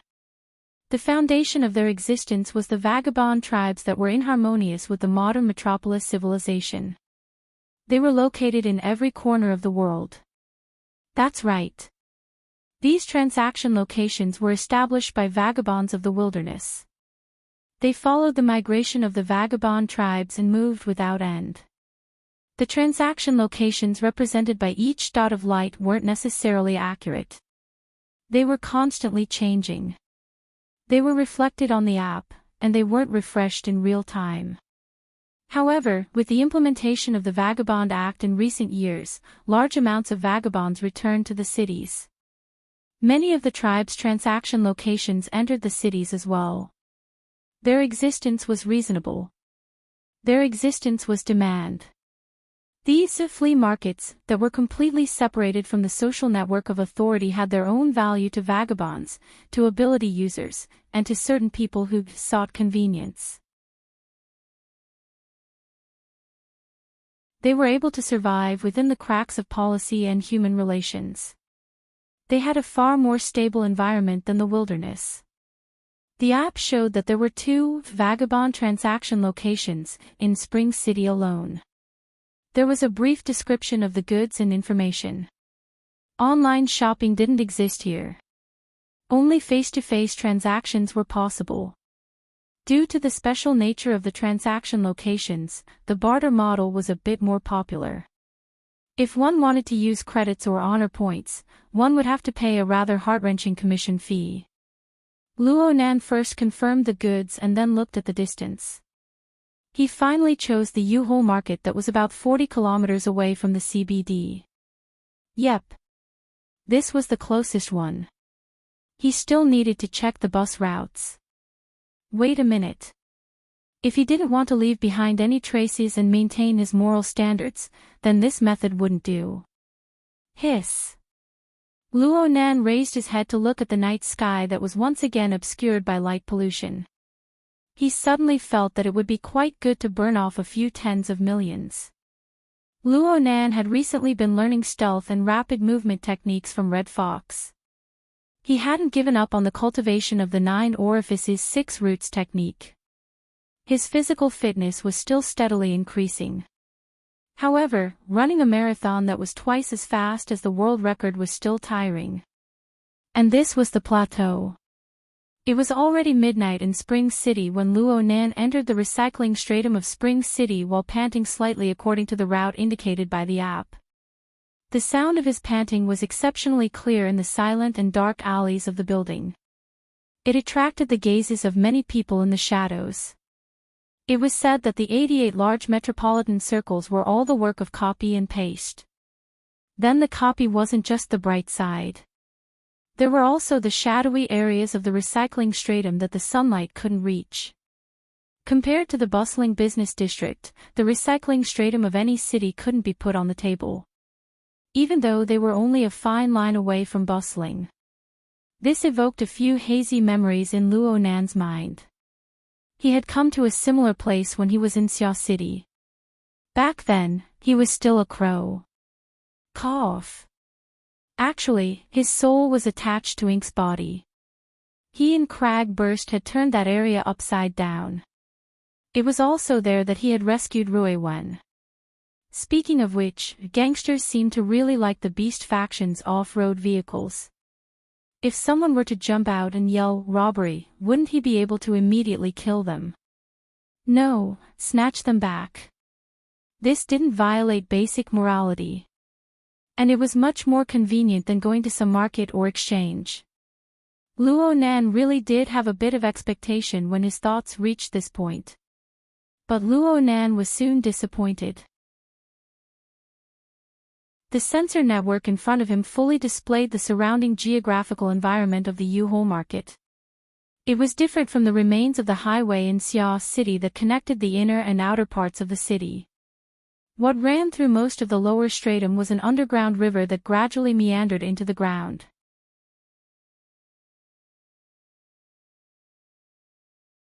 Chapter 709.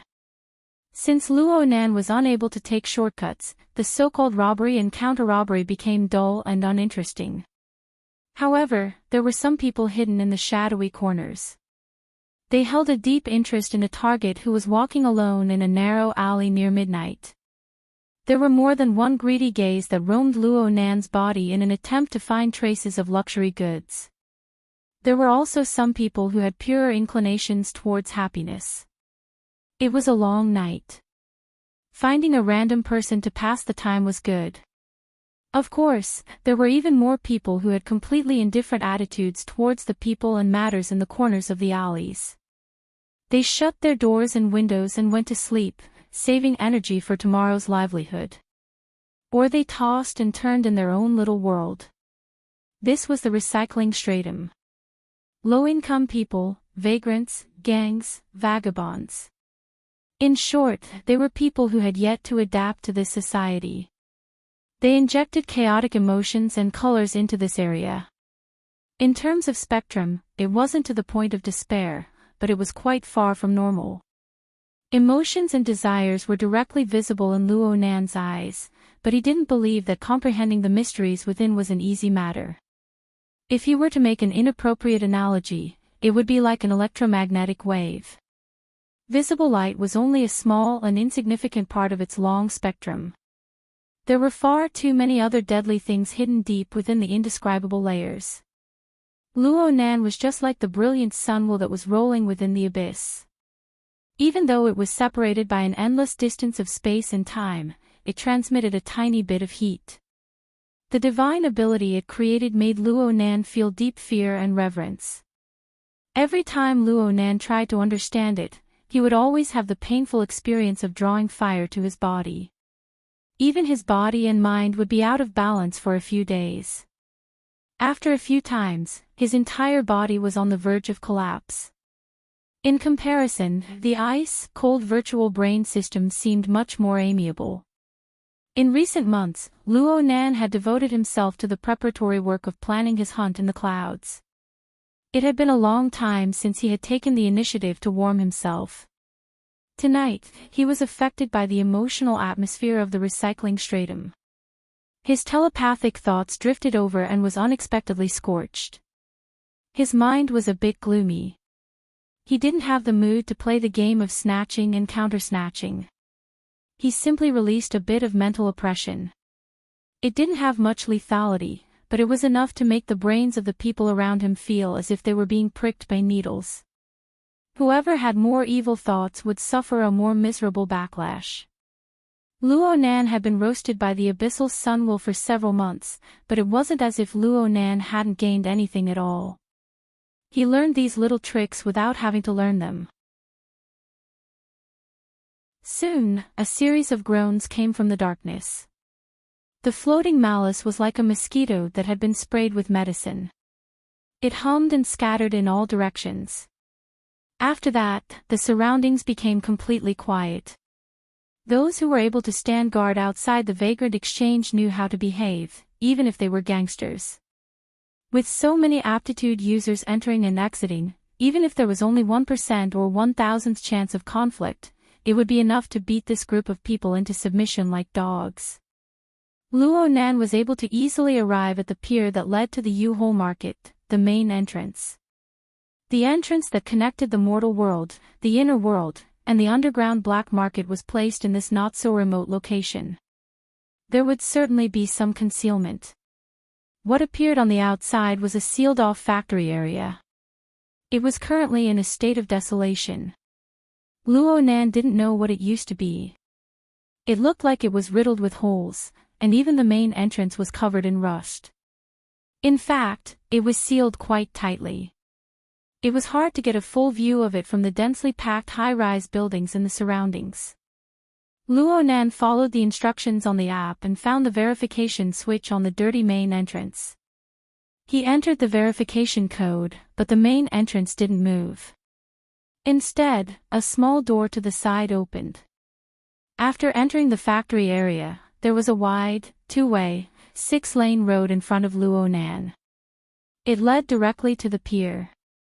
The markings on the road had long since been ground down, but the road was still smooth as a whole. It was probably a remnant of the factory's early days. Behind the main entrance were a dozen or so old electric scooters. They could be considered a means of transportation. There was quite a bit of distance between the main entrance of the factory area and the pier. Luo Nan didn't pay attention to them. He sized up the place with a few glances. He saw an armed robot guard that had just entered standby mode in the guard room to the side of the main entrance. Opposite the guard room was a disguise room. Well, even though the shop was quite cold and cheerless, the service was quite meticulous. Disguises and modifications were a must if Luo Nan wanted to achieve a perfect crime. Right now Luo Nan's face was smeared with Red Fox's secret color-changing ointment. He appeared quite a bit older than his actual age, but it was just a simple disguise. It was hard for others to notice any flaws in his movements that were as fast as thunder. There were certainly not enough people in a place like this where there were too many eyes. Luo Nan didn't hesitate. He directly entered the disguise room. The door guard room was just the entrance. The true disguise room was deep underground. It could be considered a completely different world. There were many dressing rooms arranged inside the disguise room. It looked like it could accommodate a dozen or 20 people changing their appearances at the same time. This didn't seem like a black market. It seemed more like the backstage of a small theater. Luo Nan was half fumbling and half looking for fun. He followed the guidance of the AI housekeeper in the disguise room and picked a dressing room to enter. He touched here and looked there. He looked at the hundreds of different disguise techniques. Many of them were fully operated by AI. They didn't require any human intervention. It could be considered an eye-opener. However, Luo Nan didn't play any fancy tricks according to Cat Eye's instructions. He just chose the simplest and crudest method of wearing a mask and a cloak. He spent more of his energy on another set of equipment. Aside from changing his appearance, the dressing room also had a credit exchange facility. Traders who came to the black market could exchange credit points from the secular world and honor points from the inner world for black market currency. It was said to be quite safe, but Cat Eyes didn't recommend it.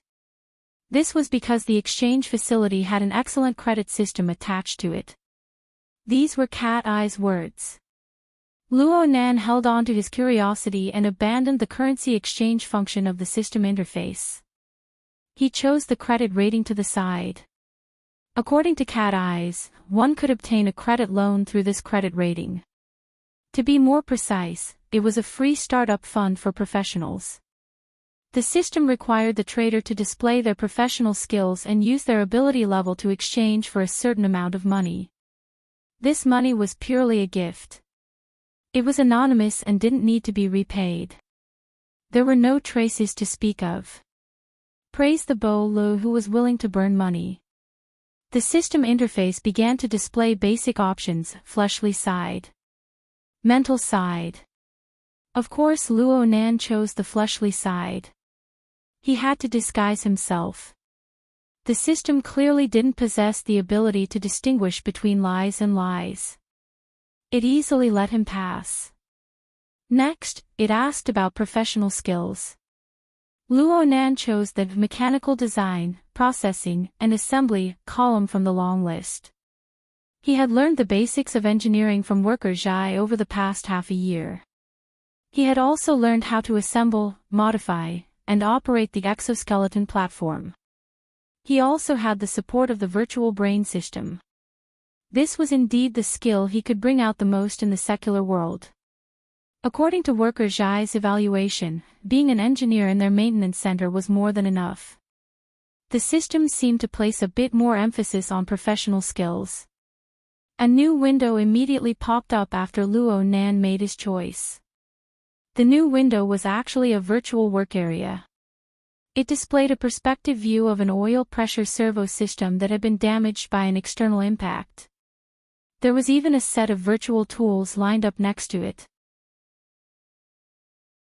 What Luo Nan needed to do was to eliminate the malfunction, repair the damage, and let the servo system operate once again under a limited set of tools and time.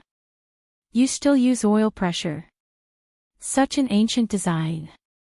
Luo Nan should rejoice. Worker Zhai's teaching style was more traditional, and his foundation was quite solid. He could still solve this problem. He picked a suitable option on the toolbar and was about to start when he suddenly realized something. Wait a minute. Didn't I just want to buy an off-road motorcycle? Why is it that long-distance running, disguise, and problem-solving are getting more and more complicated? He rubbed his head, only to touch the cloak he had just put on. This made Luo Nan chuckle. Who cares? He had nothing to do anyway. Instead of going back to sleep early, wouldn't it be better to go to the legendary black market and broaden his horizons? He tossed aside his distracting thoughts and concentrated on solving the problem. He quickly solved it. But after this checkpoint, what followed was no laughing matter. A series of professional questions popped up in the virtual work area for a period of time. They covered design, maintenance, processing, assembly, and many other aspects. Some were difficult and some were easy. Luo Nan was able to answer some of them with ease. Some of them required him to rack his brain and sweat. Some of them were simply skipped. Just this question bank alone was an extraordinary accumulation of knowledge, not to mention anything else. In particular, there were practically no theoretical questions within. All of them were concrete and detailed examples that were used. The Imperial exam required practical experience. In comparison, the knowledge that Worker Zhai imparted was a bit more academic. Fortunately, they had been together for the past few months. They had dismantled various exoskeleton platforms. They had accumulated a large amount of experience. Luo Nan had set up a forward operating base from scratch in the desolate wilderness. He had encountered and solved many problems, so he wasn't blindly scratching his head. Even so, there were some problems that Luo Nan had to refer to the structure of the virtual brain system in order to pass the test. Luo Nan was truly drenched in cold sweat after this round of testing. He hadn't been this nervous even when he faced two teams of Deep Blue Squad at the Energy Center. But this also allowed him to have a more detailed understanding of the flaws in his own knowledge structure. His overall train of thought was clear. When he faced the interface that indicated that the evaluation was complete, he simply wanted to return to the starting interface and refresh again. The current Luo Nan had a whole new level of respect for the Vagrant Exchange. Think about it. It was just mechanical design and processing, yet there was such a rich question bank. There were dozens of categories of various sizes. Wouldn't the scale be even more terrifying when all of them were added together? Luo Nan really wanted to make a copy and bring it back. The disguise and credit evaluation had been completed while Luo Nan was sighing with emotion. Luo Nan looked into the mirror. Inside was a cloaked and masked man. He could tell with a single glance that the man had disguised himself. It was a crude arrangement that said, "I just don't want you to know who I am." The concealment function became more and more effective.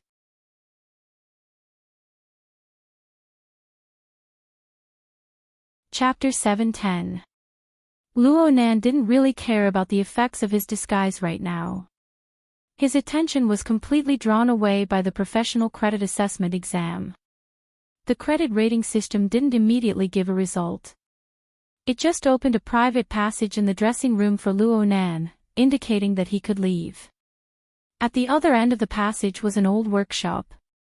The production line inside had already been dismantled. Luo Nan was familiar with the place right now. They were all common testing equipment from the martial arts gym. This was the place to show off his extraordinary power. But Luo Nan's mind was filled with the professional exam results. He didn't have the mood to show off. He just tested his explosive power and displayed a standard that clearly exceeded the limits of ordinary people. This time, the credit system finally responded. The terminal at the entrance of the old workshop displayed, "The credit rating has been completed. Do you want to create a virtual ID?" There were two options. Yes and no. The options were simple, but a large section of explanation popped up when Luo Nan clicked on it. He knew that the problem inside was not simple at all. Choosing yes meant that he had to create a virtual identity on the Vagrant Exchange's intranet. Although it had nothing to do with his true identity, it would still leave a trace. He needed to have a certain amount of trust in the Vagrant Exchange's intranet. Trust my ass. The reason why he stayed up until midnight was because he didn't want to leave any traces in Spring City. Luo Nan was about to choose no, but wait, if he chose no, he would be completely anonymous. The system would give the exchange an anonymous card for transactions. This was a primitive method to erase the traces brought by information technology. But this would lead to a lower credit rating. His startup capital would be reduced to 5% and he wouldn't be able to enjoy the in-depth services and benefits of the Vagrant Exchange. After leaving the exchange, he would have to start all over again. In other words, if he still chose the credit rating, he would have to go through all the evaluations again. Luo Nan slapped his terminal. Trap. It was definitely a trap. He was not annoyed by the 5%. After all, according to the rules, if he chose to be completely anonymous, he could theoretically obtain this startup capital repeatedly. Compared to the one-time overdraft of creating a virtual identity, the former had more restrictions than the latter. Otherwise, no matter how rich the investor was, he would have to be prepared to spend a lot of money after a dozen or so times. Compared to the startup capital restriction, Luo Nan was really annoyed by the order of the interface. If this option was placed at the forefront of the credit system interface, then Luo Nan and the vast majority of people who needed to conceal their identities would absolutely choose to remain anonymous without the slightest hesitation. They wouldn't care about the services and benefits. However, after the intense and exciting exam, just a little bit of anticipation would be greatly discounted. Later on, they would have to abandon their exam results and start all over again. All right, he was a little reluctant. Luo Nan threw a tantrum at the terminal, but in the end, he was unable to restrain his anticipation towards the real results. He grimaced in pain as he chose yes. His eyes were wide open as he jumped into the trap, but at the same time, he swore to himself, if my identity is exposed because of this, I will sweep this place clean. The terminal bore Luo Nan's small emotions, but it still maintained its calm. The next interface popped up according to the prescribed order. Please set up a virtual identity ID. Luo Nan thought for a bit and chose the 2 words, smelting furnace. This could be considered a summary of today's operation. Soon, he took out a simple and unadorned metal plate from the designated toolbox. This was his identity nameplate in the U-Hole market. The nameplate had a built-in chip. It could be read and operated on the terminal of the exchange. This money was bound to the virtual identity account. Not only could it be used in the local market, it could be used in the vast majority of vagrant markets around the world. However, this was tantamount to completely entering the credit system of the vagrant exchange. That virtual identity possessed more practical significance. There was always a feeling of giving up halfway. Luo Nan curled his lips and forcefully swallowed the fruit of his emotions.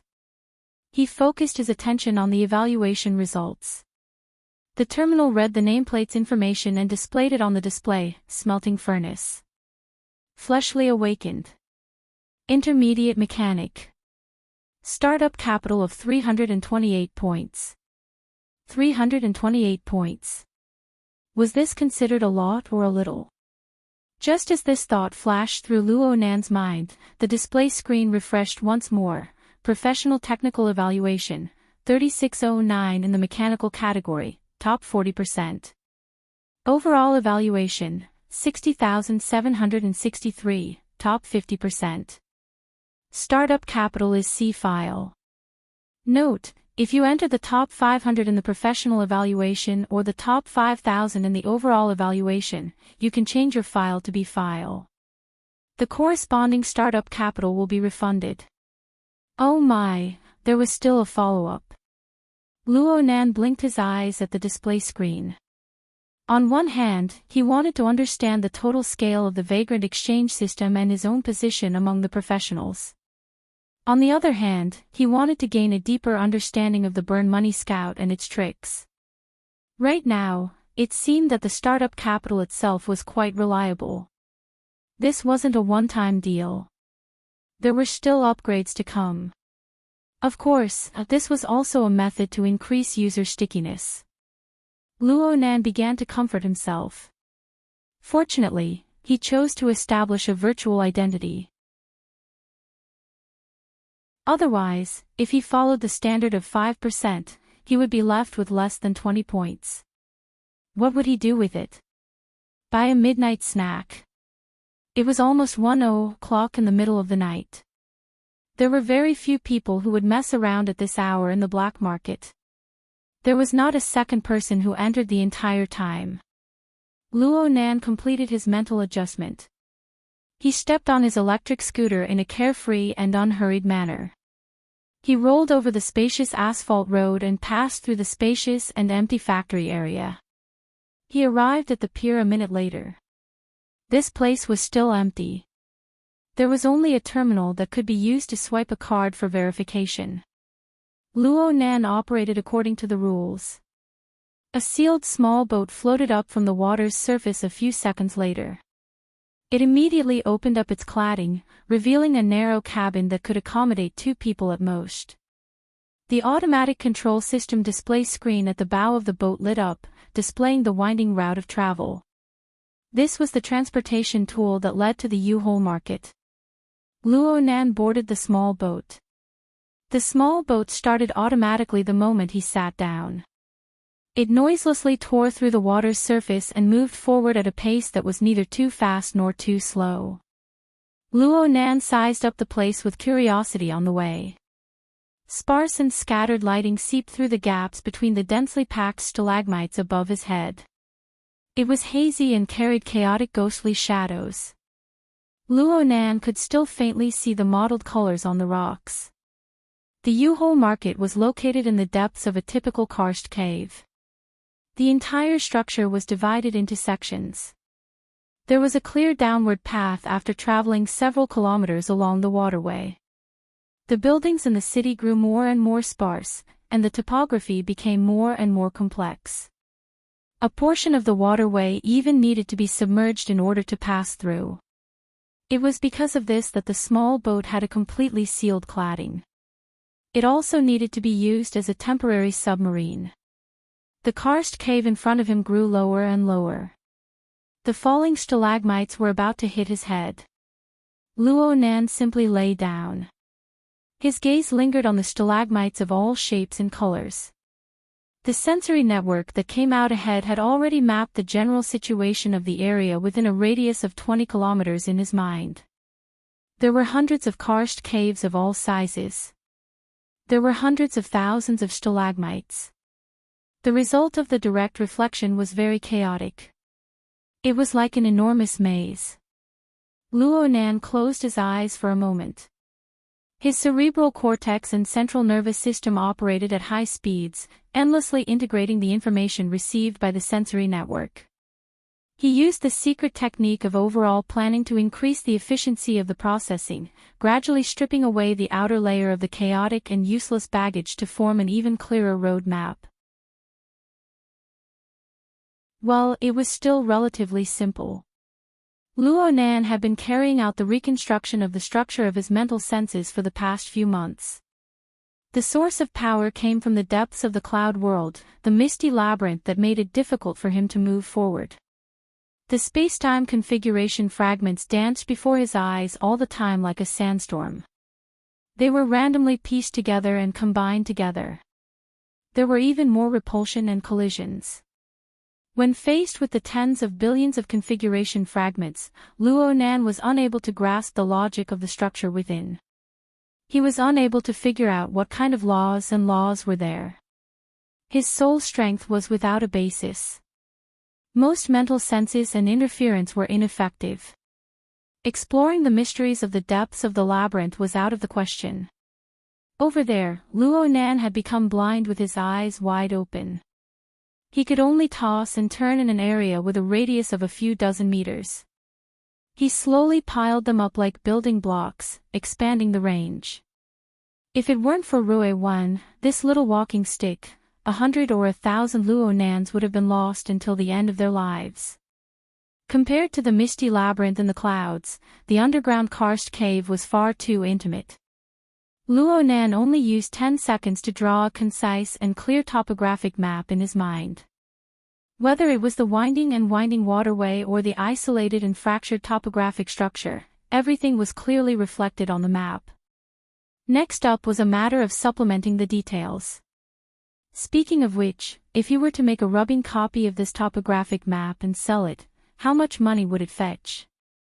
If he wasn't satisfied, would he want a similar high-definition version of the world map? Luo Nan still didn't have a trusting attitude towards the 328 points of starting capital. His mind revolved with business.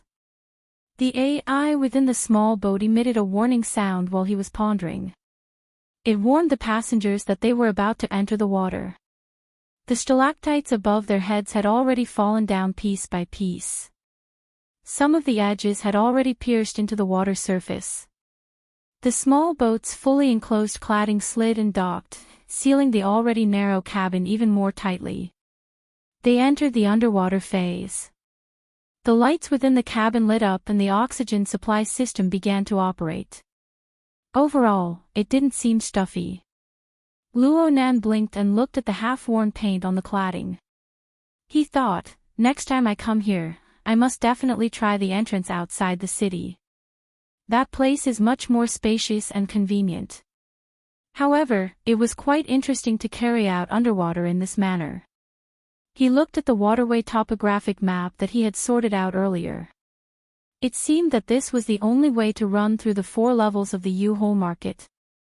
There were over 20 large and small black market areas. Luo Nan pulled up the trade app and looked at the relevant explanation. Sure enough, the U-Hole market was ranked at the top of the hundreds of vagrant exchanges in the world. There was a bit of an adventurous flavor to it. Unfortunately, he was the type that had a map-wide hack. Luo Nan burst out in laughter. The sound of laughter hadn't died away when the small boat suddenly shook. It seemed to have collided with something. A muffled vibration came in and the boat's entire body drifted to the side.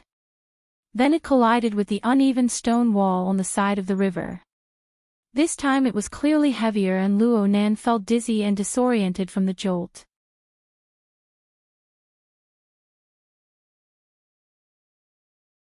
Chapter 7:11.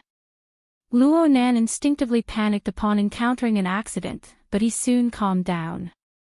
Basically, the most difficult way for him to die was to be electrocuted to death. The other was to drown to death. Of course, the most miserable way for him to die was to be electrocuted to death or drowned to death. In any case, his mental senses were already focused, and he immediately confirmed that the small boat had encountered a car accident. No, it was a boat accident. The small boat had collided with a stalagmite that had sunk to the bottom of the water. As for why it collided, it was because the stalagmite that had sunk to the bottom of the water had suddenly bounced up when the small boat passed by. The top of the stalagmite had risen, and the small boat's navigation system had made a mistake in its judgment. The small boat was unable to dodge in time. Looking into the cause of the accident, the relatively gentle waterway did not have any strong turbulence in the water. The stalagmite had moved on its own. Could it be that the distortion of the wilderness had caused the stalagmite to become a spirit?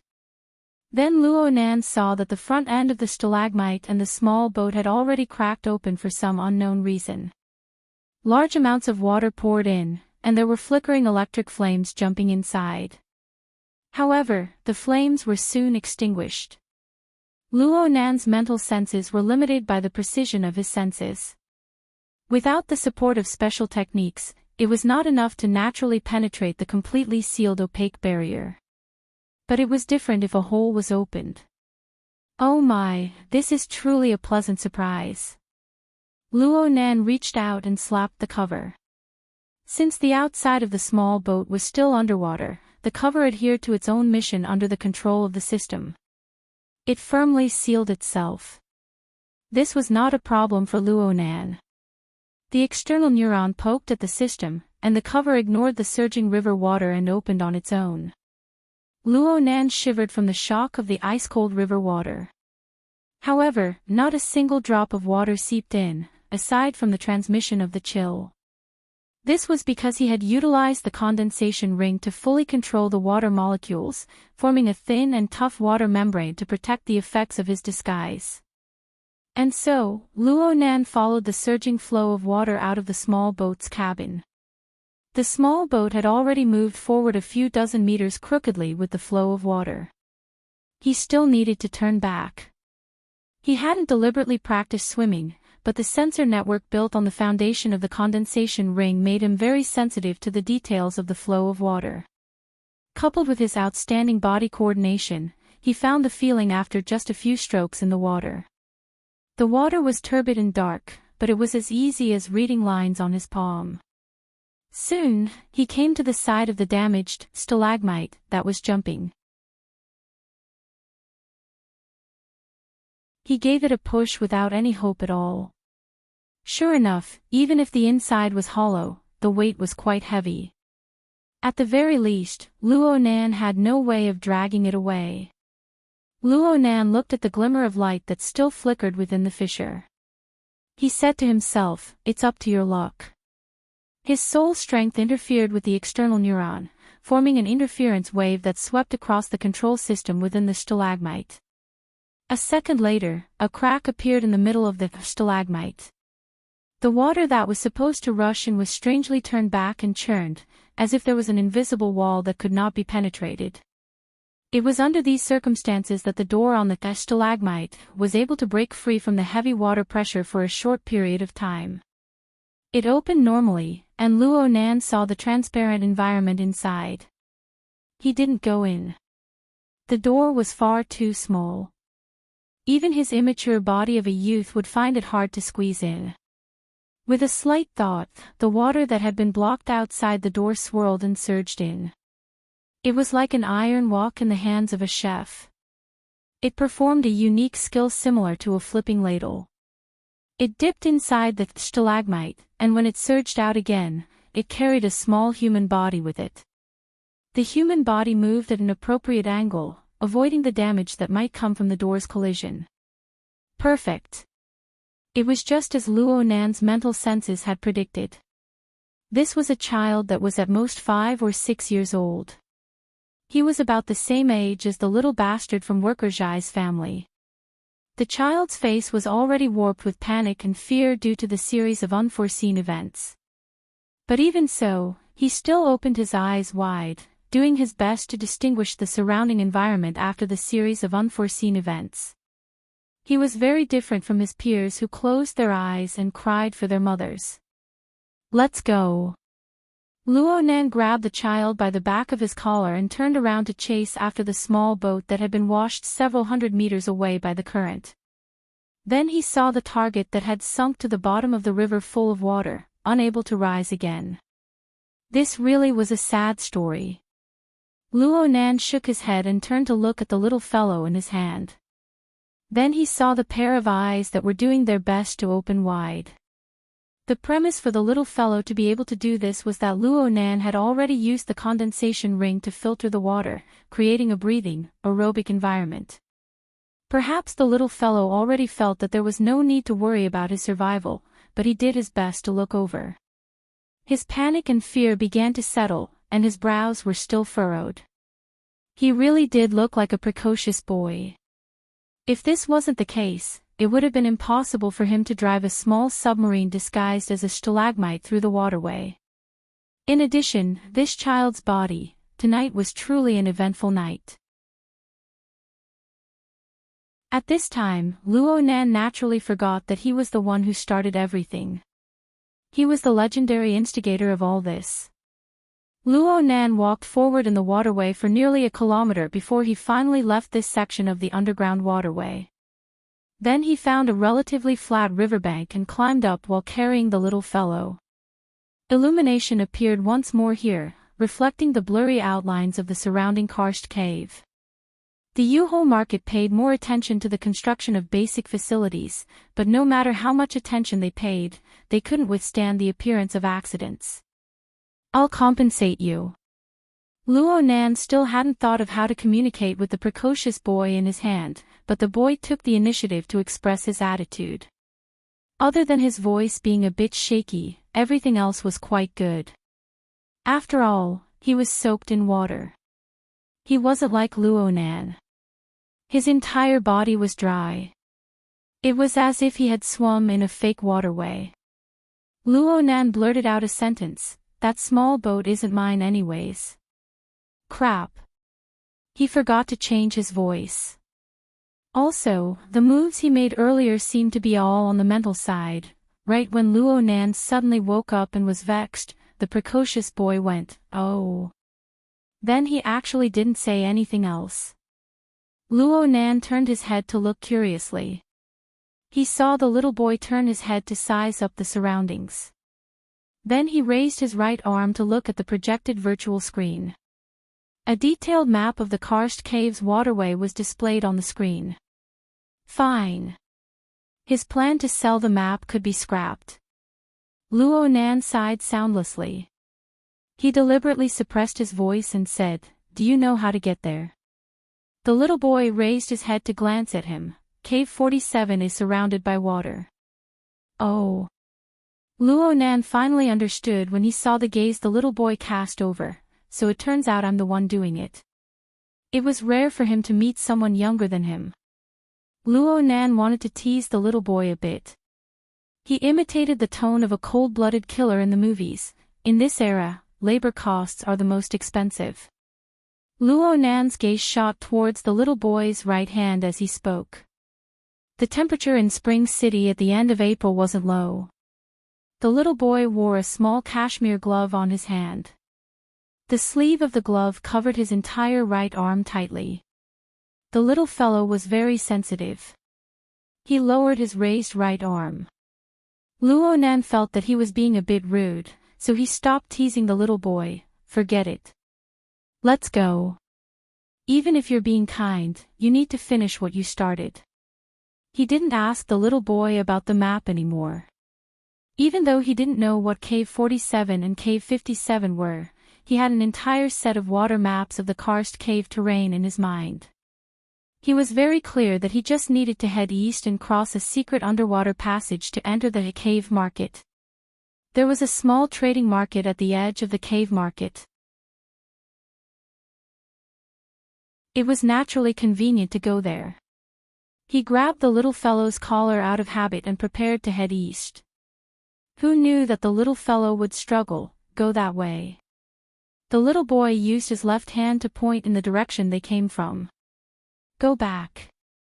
There's still a long way to go to the market. The return trip is even shorter. Are you bullying me for not having a map? Luo Nan was amused. He thought about the cause and effect of encountering this little boy and a guest blurted out, "Kid, you didn't run away from home, did you?" "I didn't." The little boy firmly refuted. His round eyes didn't even blink. He had a clear conscience. Hee. Luo Nan was just about to expose his lie when his sensory network captured a change in the river. He simply crossed his arms and didn't move. Then let's wait a bit longer. I have a premonition that the adults of your family will come looking for us soon. The little boy's eyes suddenly flashed. He clearly became nervous. His body still wanted to shrink back, but Luo Nan reached out and grabbed him by the collar. Luo Nan calmly sized up the little boy a few more times after locking him in place.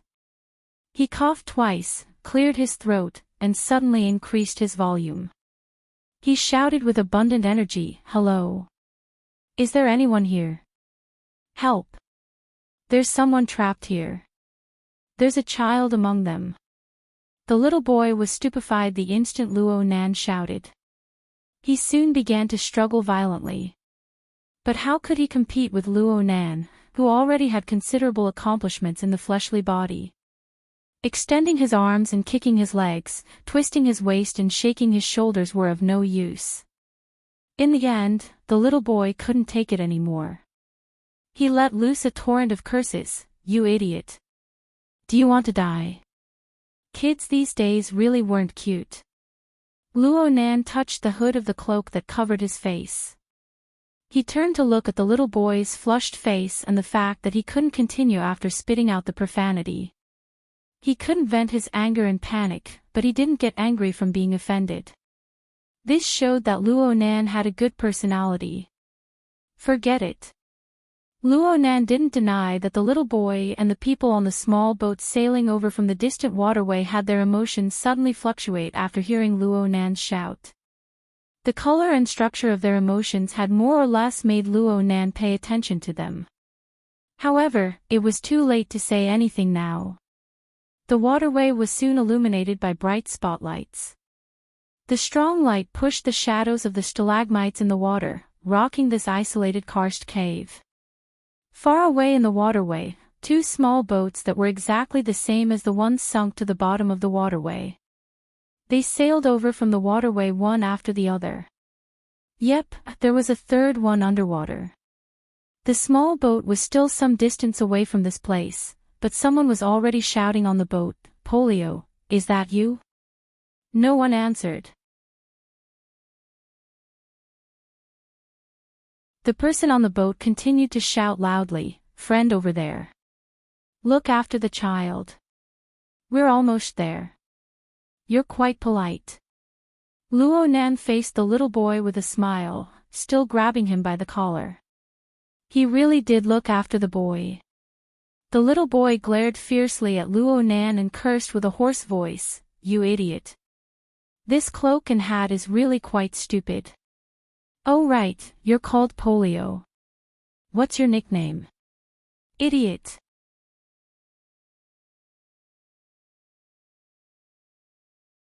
Chapter 7:12. Two small boats approached on the surface of the water. There were a total of 3 people on the boats.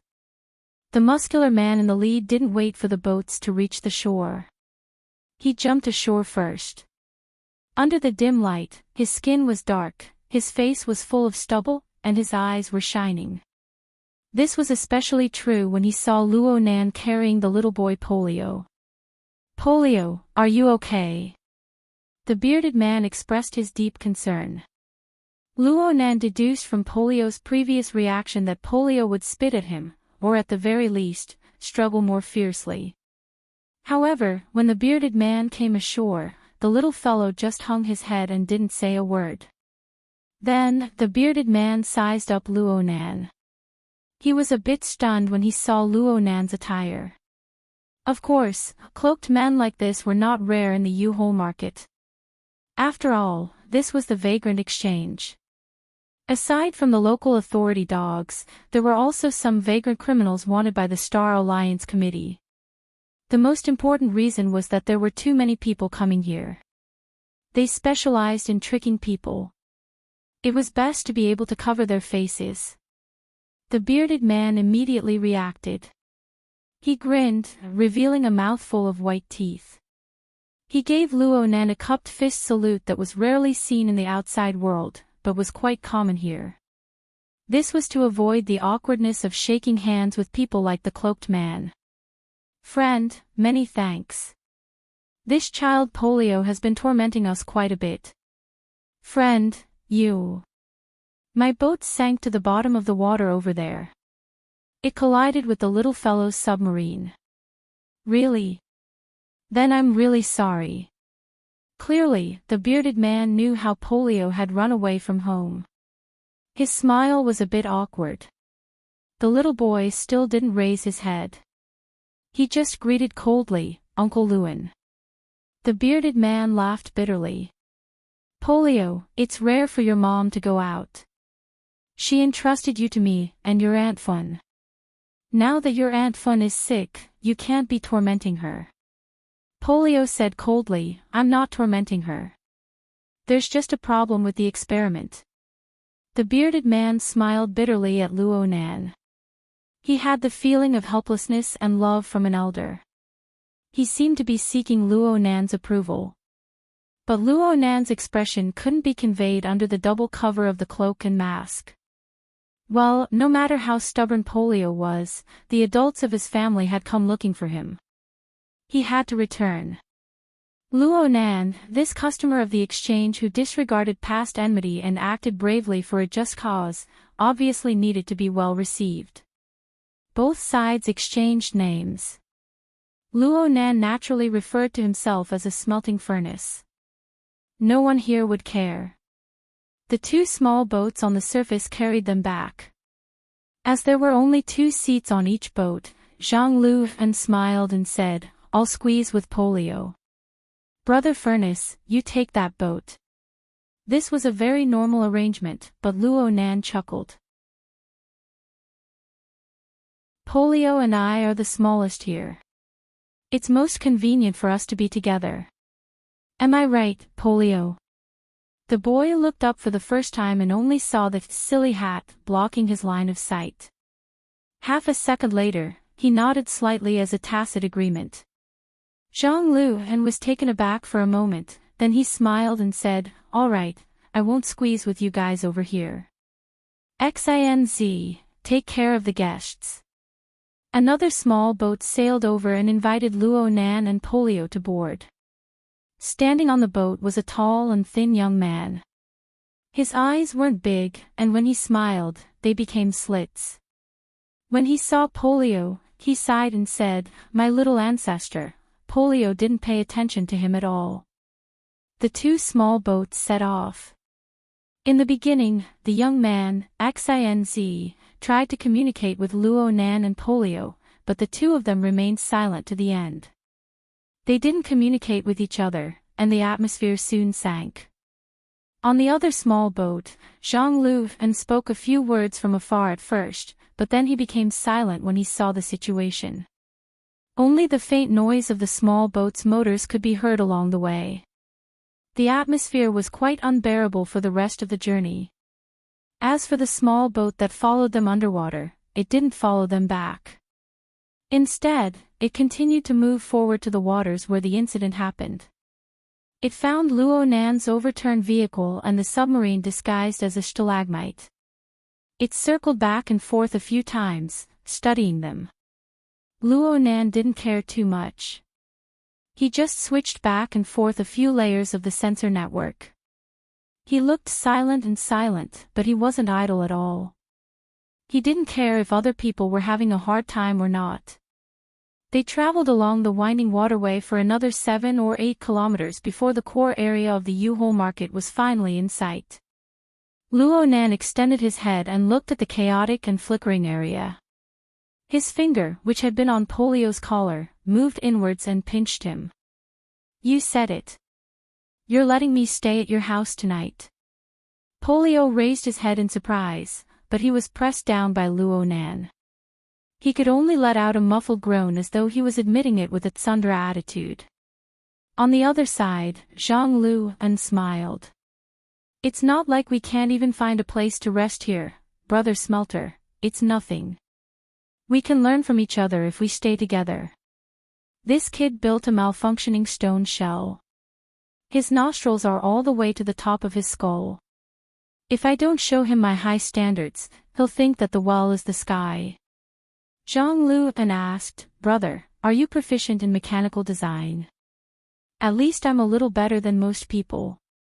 Luo Nan made up a lie. He turned to Polio and said, "We're professionals.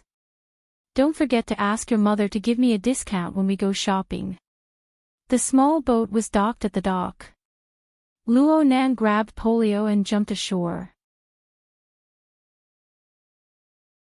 Then he chose 2 electric hoverbikes and gave one to Polio. He stretched and said, "After a long day, I need a good sleep." "After a long day, I definitely need to have a good sleep. Only your place is secluded and there are not many people around." Besides Polio, Zhang Lu and XINZ, and the others looked at each other in bewilderment. Frequent customer. Why didn't they see it earlier? Zhang Lu and the others could no longer say anything to this cloaked man who was speaking incoherently.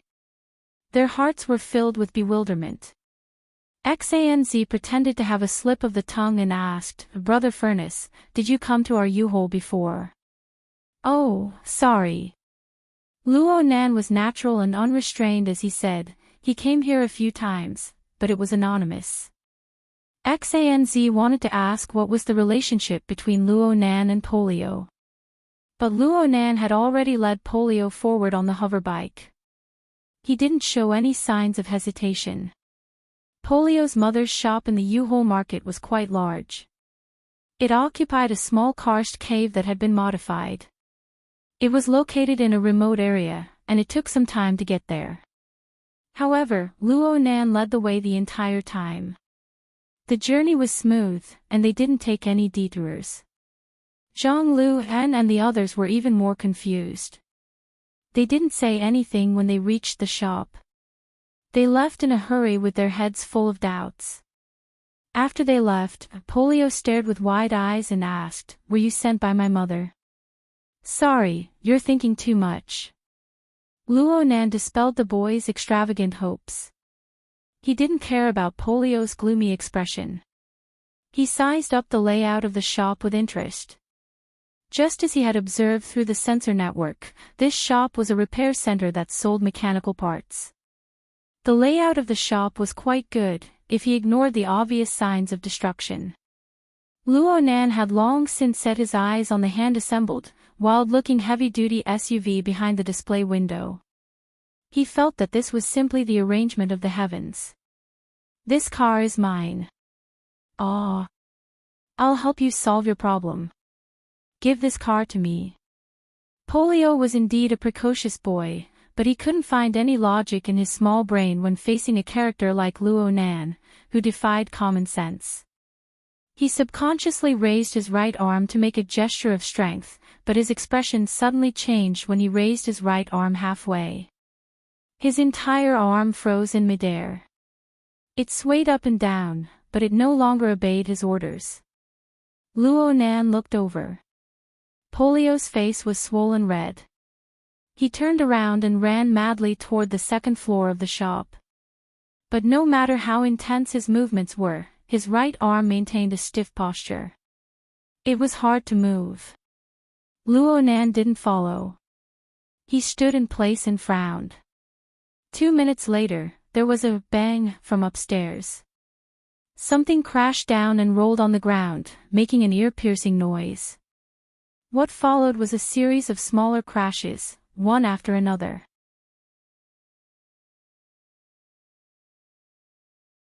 Luo Nan hesitated for a moment, but he still walked upstairs.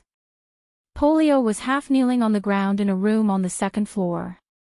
There was an empty box in front of him, and there were other parts and sundries on the ground. They were undoubtedly the source of the previous noise. Polio's right arm maintained a stiff posture. His movable left hand pounded the floor again and again without holding back. He was gritting his teeth.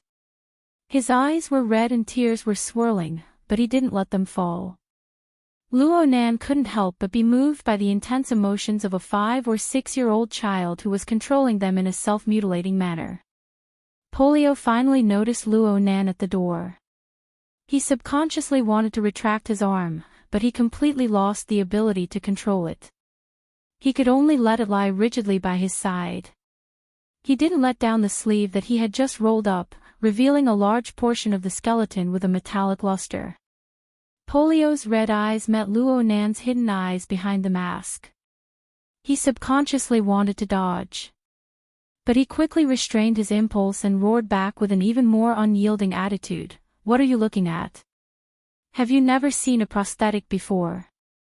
Luo Nan didn't speak, and he didn't deliberately avoid anything. Polio saw that he couldn't move Luo Nan, so he didn't waste any more energy. He bit his lips and used his left hand to tidy up the sundries on the floor. It's out of battery, and the backup battery. I lost it. It's not a big deal, I just need to charge it. As soon as he finished speaking, there was a click from somewhere. Immediately after, the lights above his head began to flicker, and the relay protectors began to take effect. The problem was that in less than a second, true darkness rapidly expanded, filling the room, the storefront, and even the surrounding area. Polio was stunned on the spot. He allowed the darkness to swallow him. Only the sound of his intermittent breathing could be heard in the room. Polio's left hand pressed against the sharp edges of the sundries on the floor, allowing the real pain to be transmitted to his brain. It was a stark contrast to his heavy right arm. He forcefully bit his lower lip and controlled his breathing. He didn't want to lose face in front of that mysterious fool. But this darkness was pitch black and didn't allow light to pass through. It was like a thick blanket draped over his body. It was a little warm, like a mother's blanket. It wasn't shameful to cover Daudu with a blanket. The hot little Daudu finally rolled down from his eye sockets, and streaks of tears were drawn on his face. Polio didn't forget to maintain his manly dignity. He spoke forcefully so that the fool could hear him clearly. If possible, he wanted to let those unscrupulous creatures hear him.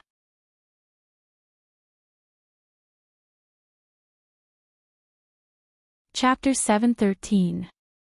Who cut off the electricity like it was on fire? About a few hundred meters away from Polio's shop, Zhang Luan's footsteps were so quick that he almost kicked the door open.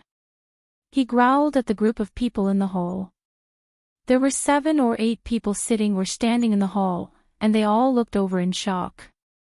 Zhang Luan's face was rough, but he was very scheming. Otherwise, he wouldn't have such a wife by his side and still be able to plan today's events. However, the ups and downs of the situation tonight and the successive changes put him under great pressure. It also caused him to have a belly full of evil fire, which immediately exploded when he was stimulated.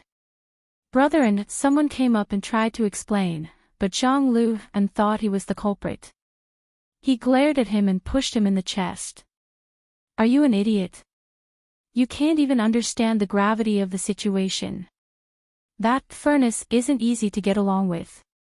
Have you ever seen a guy who can roll around in the waterway without a single drop of water on him? Either he's lying, or he has special abilities. He clearly knows that the U-hole is deep, but he still barged in. Do you think people like that can be provoked so easily?" The person who tried to explain looked aggrieved. "Brethren, it was Mr. Wright who ordered it." "Mr. Wright?" Zhang Luan's temper was blocked, but he quickly gritted his teeth and said, "Even if it was Mr. Wright, even if it was me, so what?" A cold voice interrupted him. A door at the back of the hall opened, and a tall, middle-aged white man walked out, wiping the blood off his hands with a white gauze. Zhang Luan's pupils shrank. He tried to see through Wright's shoulder and the darkness behind the hall to see the situation in the room. His expression was so obvious that everyone in the hall could roughly see what was going on. The tall white man, Wright, threw the blood-stained gauze into the trash can and said coldly, "Don't worry, I left you some dignity. I didn't do anything too excessive. But because of this, your wife was able to show her loyalty and toughness, and didn't reveal any valuable information." Zhang Luan's expression was very ugly. Even if he and his wife parted ways and became enemies. Asking others to interrogate and torture him was undoubtedly a double denial of his dignity and ability. Disregarding everything else, the subordinates in the hall were obviously following Wright's lead. This was also a very natural thing. After all, Brain Demon Wright was publicly recognized as one of the bloodiest figures in the wilderness. He was rather powerful and had a great reputation. He was just a middle-ranking member of a small order that had rebelled against him. In fact, didn't Zhang Luan himself only make up his mind to rebel after seeing Wright? After thinking for a while, Zhang Luan's anger was almost gone. He could only fight for some face for himself. "Mr. Wright, we haven't found any traces of the church's holy relic yet. That bastard is a very important bargaining chip. Now that a cloaked man suddenly jumped out, it's really not suitable to take drastic measures before we figure out his identity and stance. It was already bad enough when we searched the store. If we aggravate the situation and cause a conflict, we won't be able to get any more clues from Wu Jun. Mr. Zhang, I think you have a tendency to exaggerate Wu Jun's and your husband's willpower." Wright's grayish-blue eyes stared straight at him. "You have to understand that a person's willpower is just an illusory bubble in front of instinct. People can keep secrets only because the willpower bubble hasn't been burst, or because they've made some cunning coding programs for their thoughts. These methods are not a problem for us." Zhang Luan opened his mouth to say something, but he was interrupted by Li's hand. "The reason I agreed to your shoddy plan, other than demanding a perfect result, is that Spring City is currently in a very sensitive period. It's not suitable to make any big movements. But didn't you notice that the cloaked man was playing with you from the beginning to the end? At the same time, he forced himself to add drama. He has a strong desire to show off, even if it's a shameful face. This is a happy offender, a typical troublemaker. With him around, your arrangements against that little bastard are meaningless. Happy offender. You're the A-level felon wanted by the Star Alliance Committee, okay? What do you mean by demanding perfect results? Isn't it because you're the one who can't see the light of day? Zhang Lu and tried to remind him.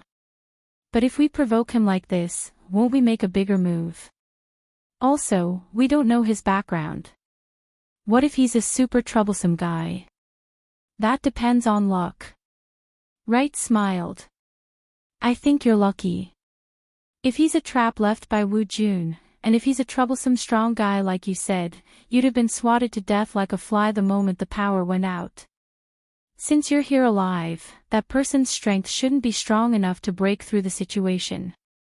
For safety's sake, no matter how much stimulation he faces, he'll probably endure it or wait for a chance to escape. Protecting that bastard is the first priority, and we can set up the trap here. If he's not.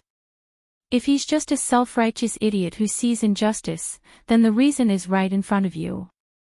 He's an outsider who hides his head but shows his tail, and you, Zhang Luhan, are the temporary guardian of that little pineapple.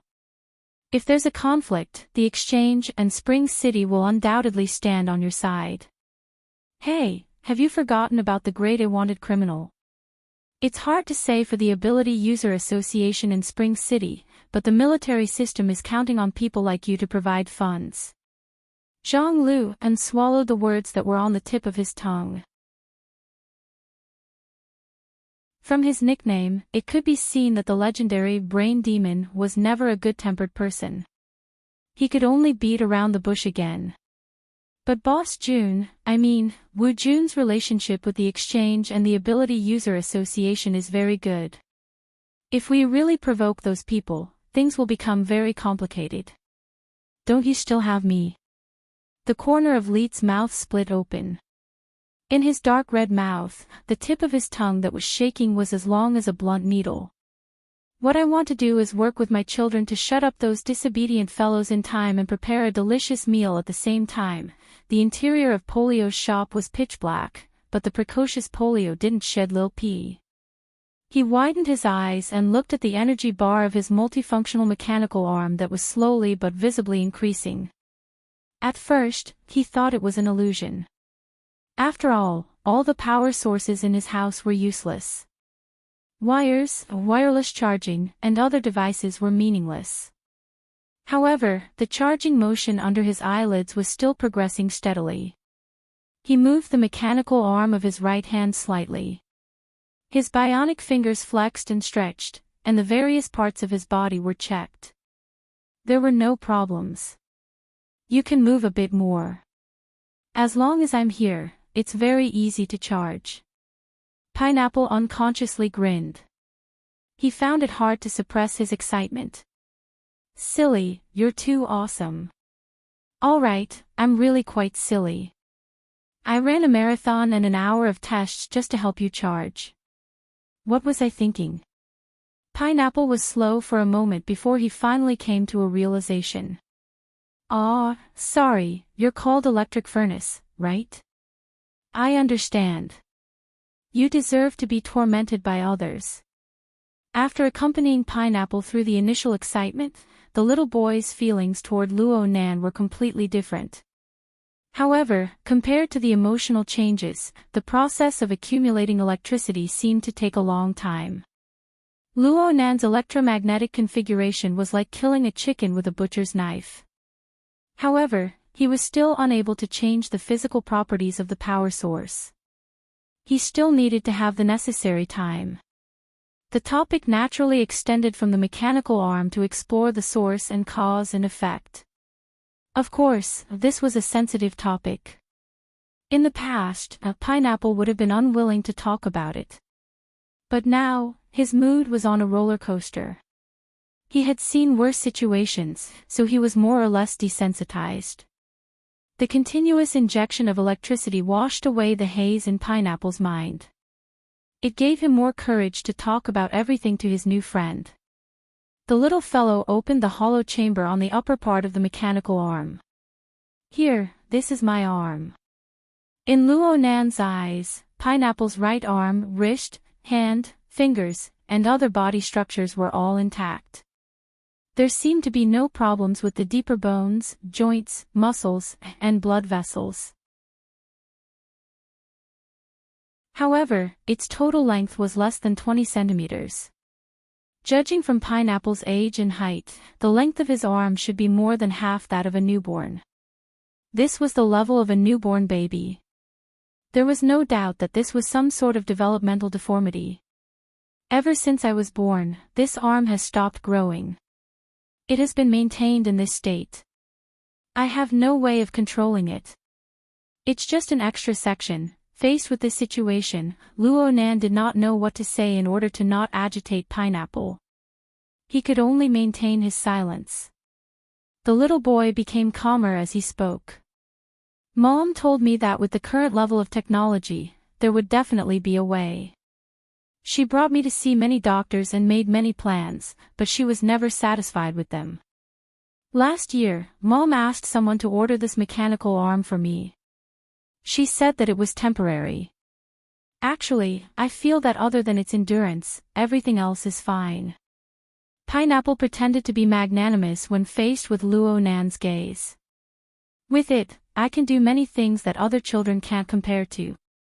Although I wasn't the one who designed the stalagmite, I spent more than 2 months to assemble it based on the blueprints alone. Then it ran aground. Luo Nan regretted it the moment he spoke. Pineapple didn't retort. He just lowered his head and said, "There must be a problem with the shock absorber." I didn't want to cause trouble for Mom.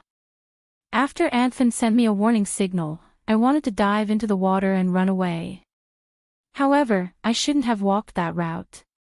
The depth of the water and the width of the water channel are too much for me.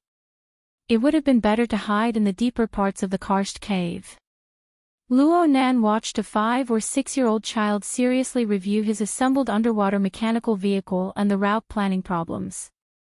Even though Luo Nan wasn't considered an adult, he couldn't help but feel a sense of crisis, as if he was about to be slapped to death on the beach. What was I doing when I was 5 years old? I was probably crying because of my spineless dad. Kids these days, Luo Nan suddenly thought of something when his thoughts reached this point. Where's your dad? Dad? What's that? Is it edible? You're tuning into the LoveLore Library YouTube channel. We're so grateful for your support, and don't forget to subscribe to join us on this incredible journey through captivating stories. Your generosity through donations truly makes a world of difference, as it's the primary source of revenue that allows me to expand and enhance this channel for you. Thank you from the bottom of my heart for being a part of this adventure.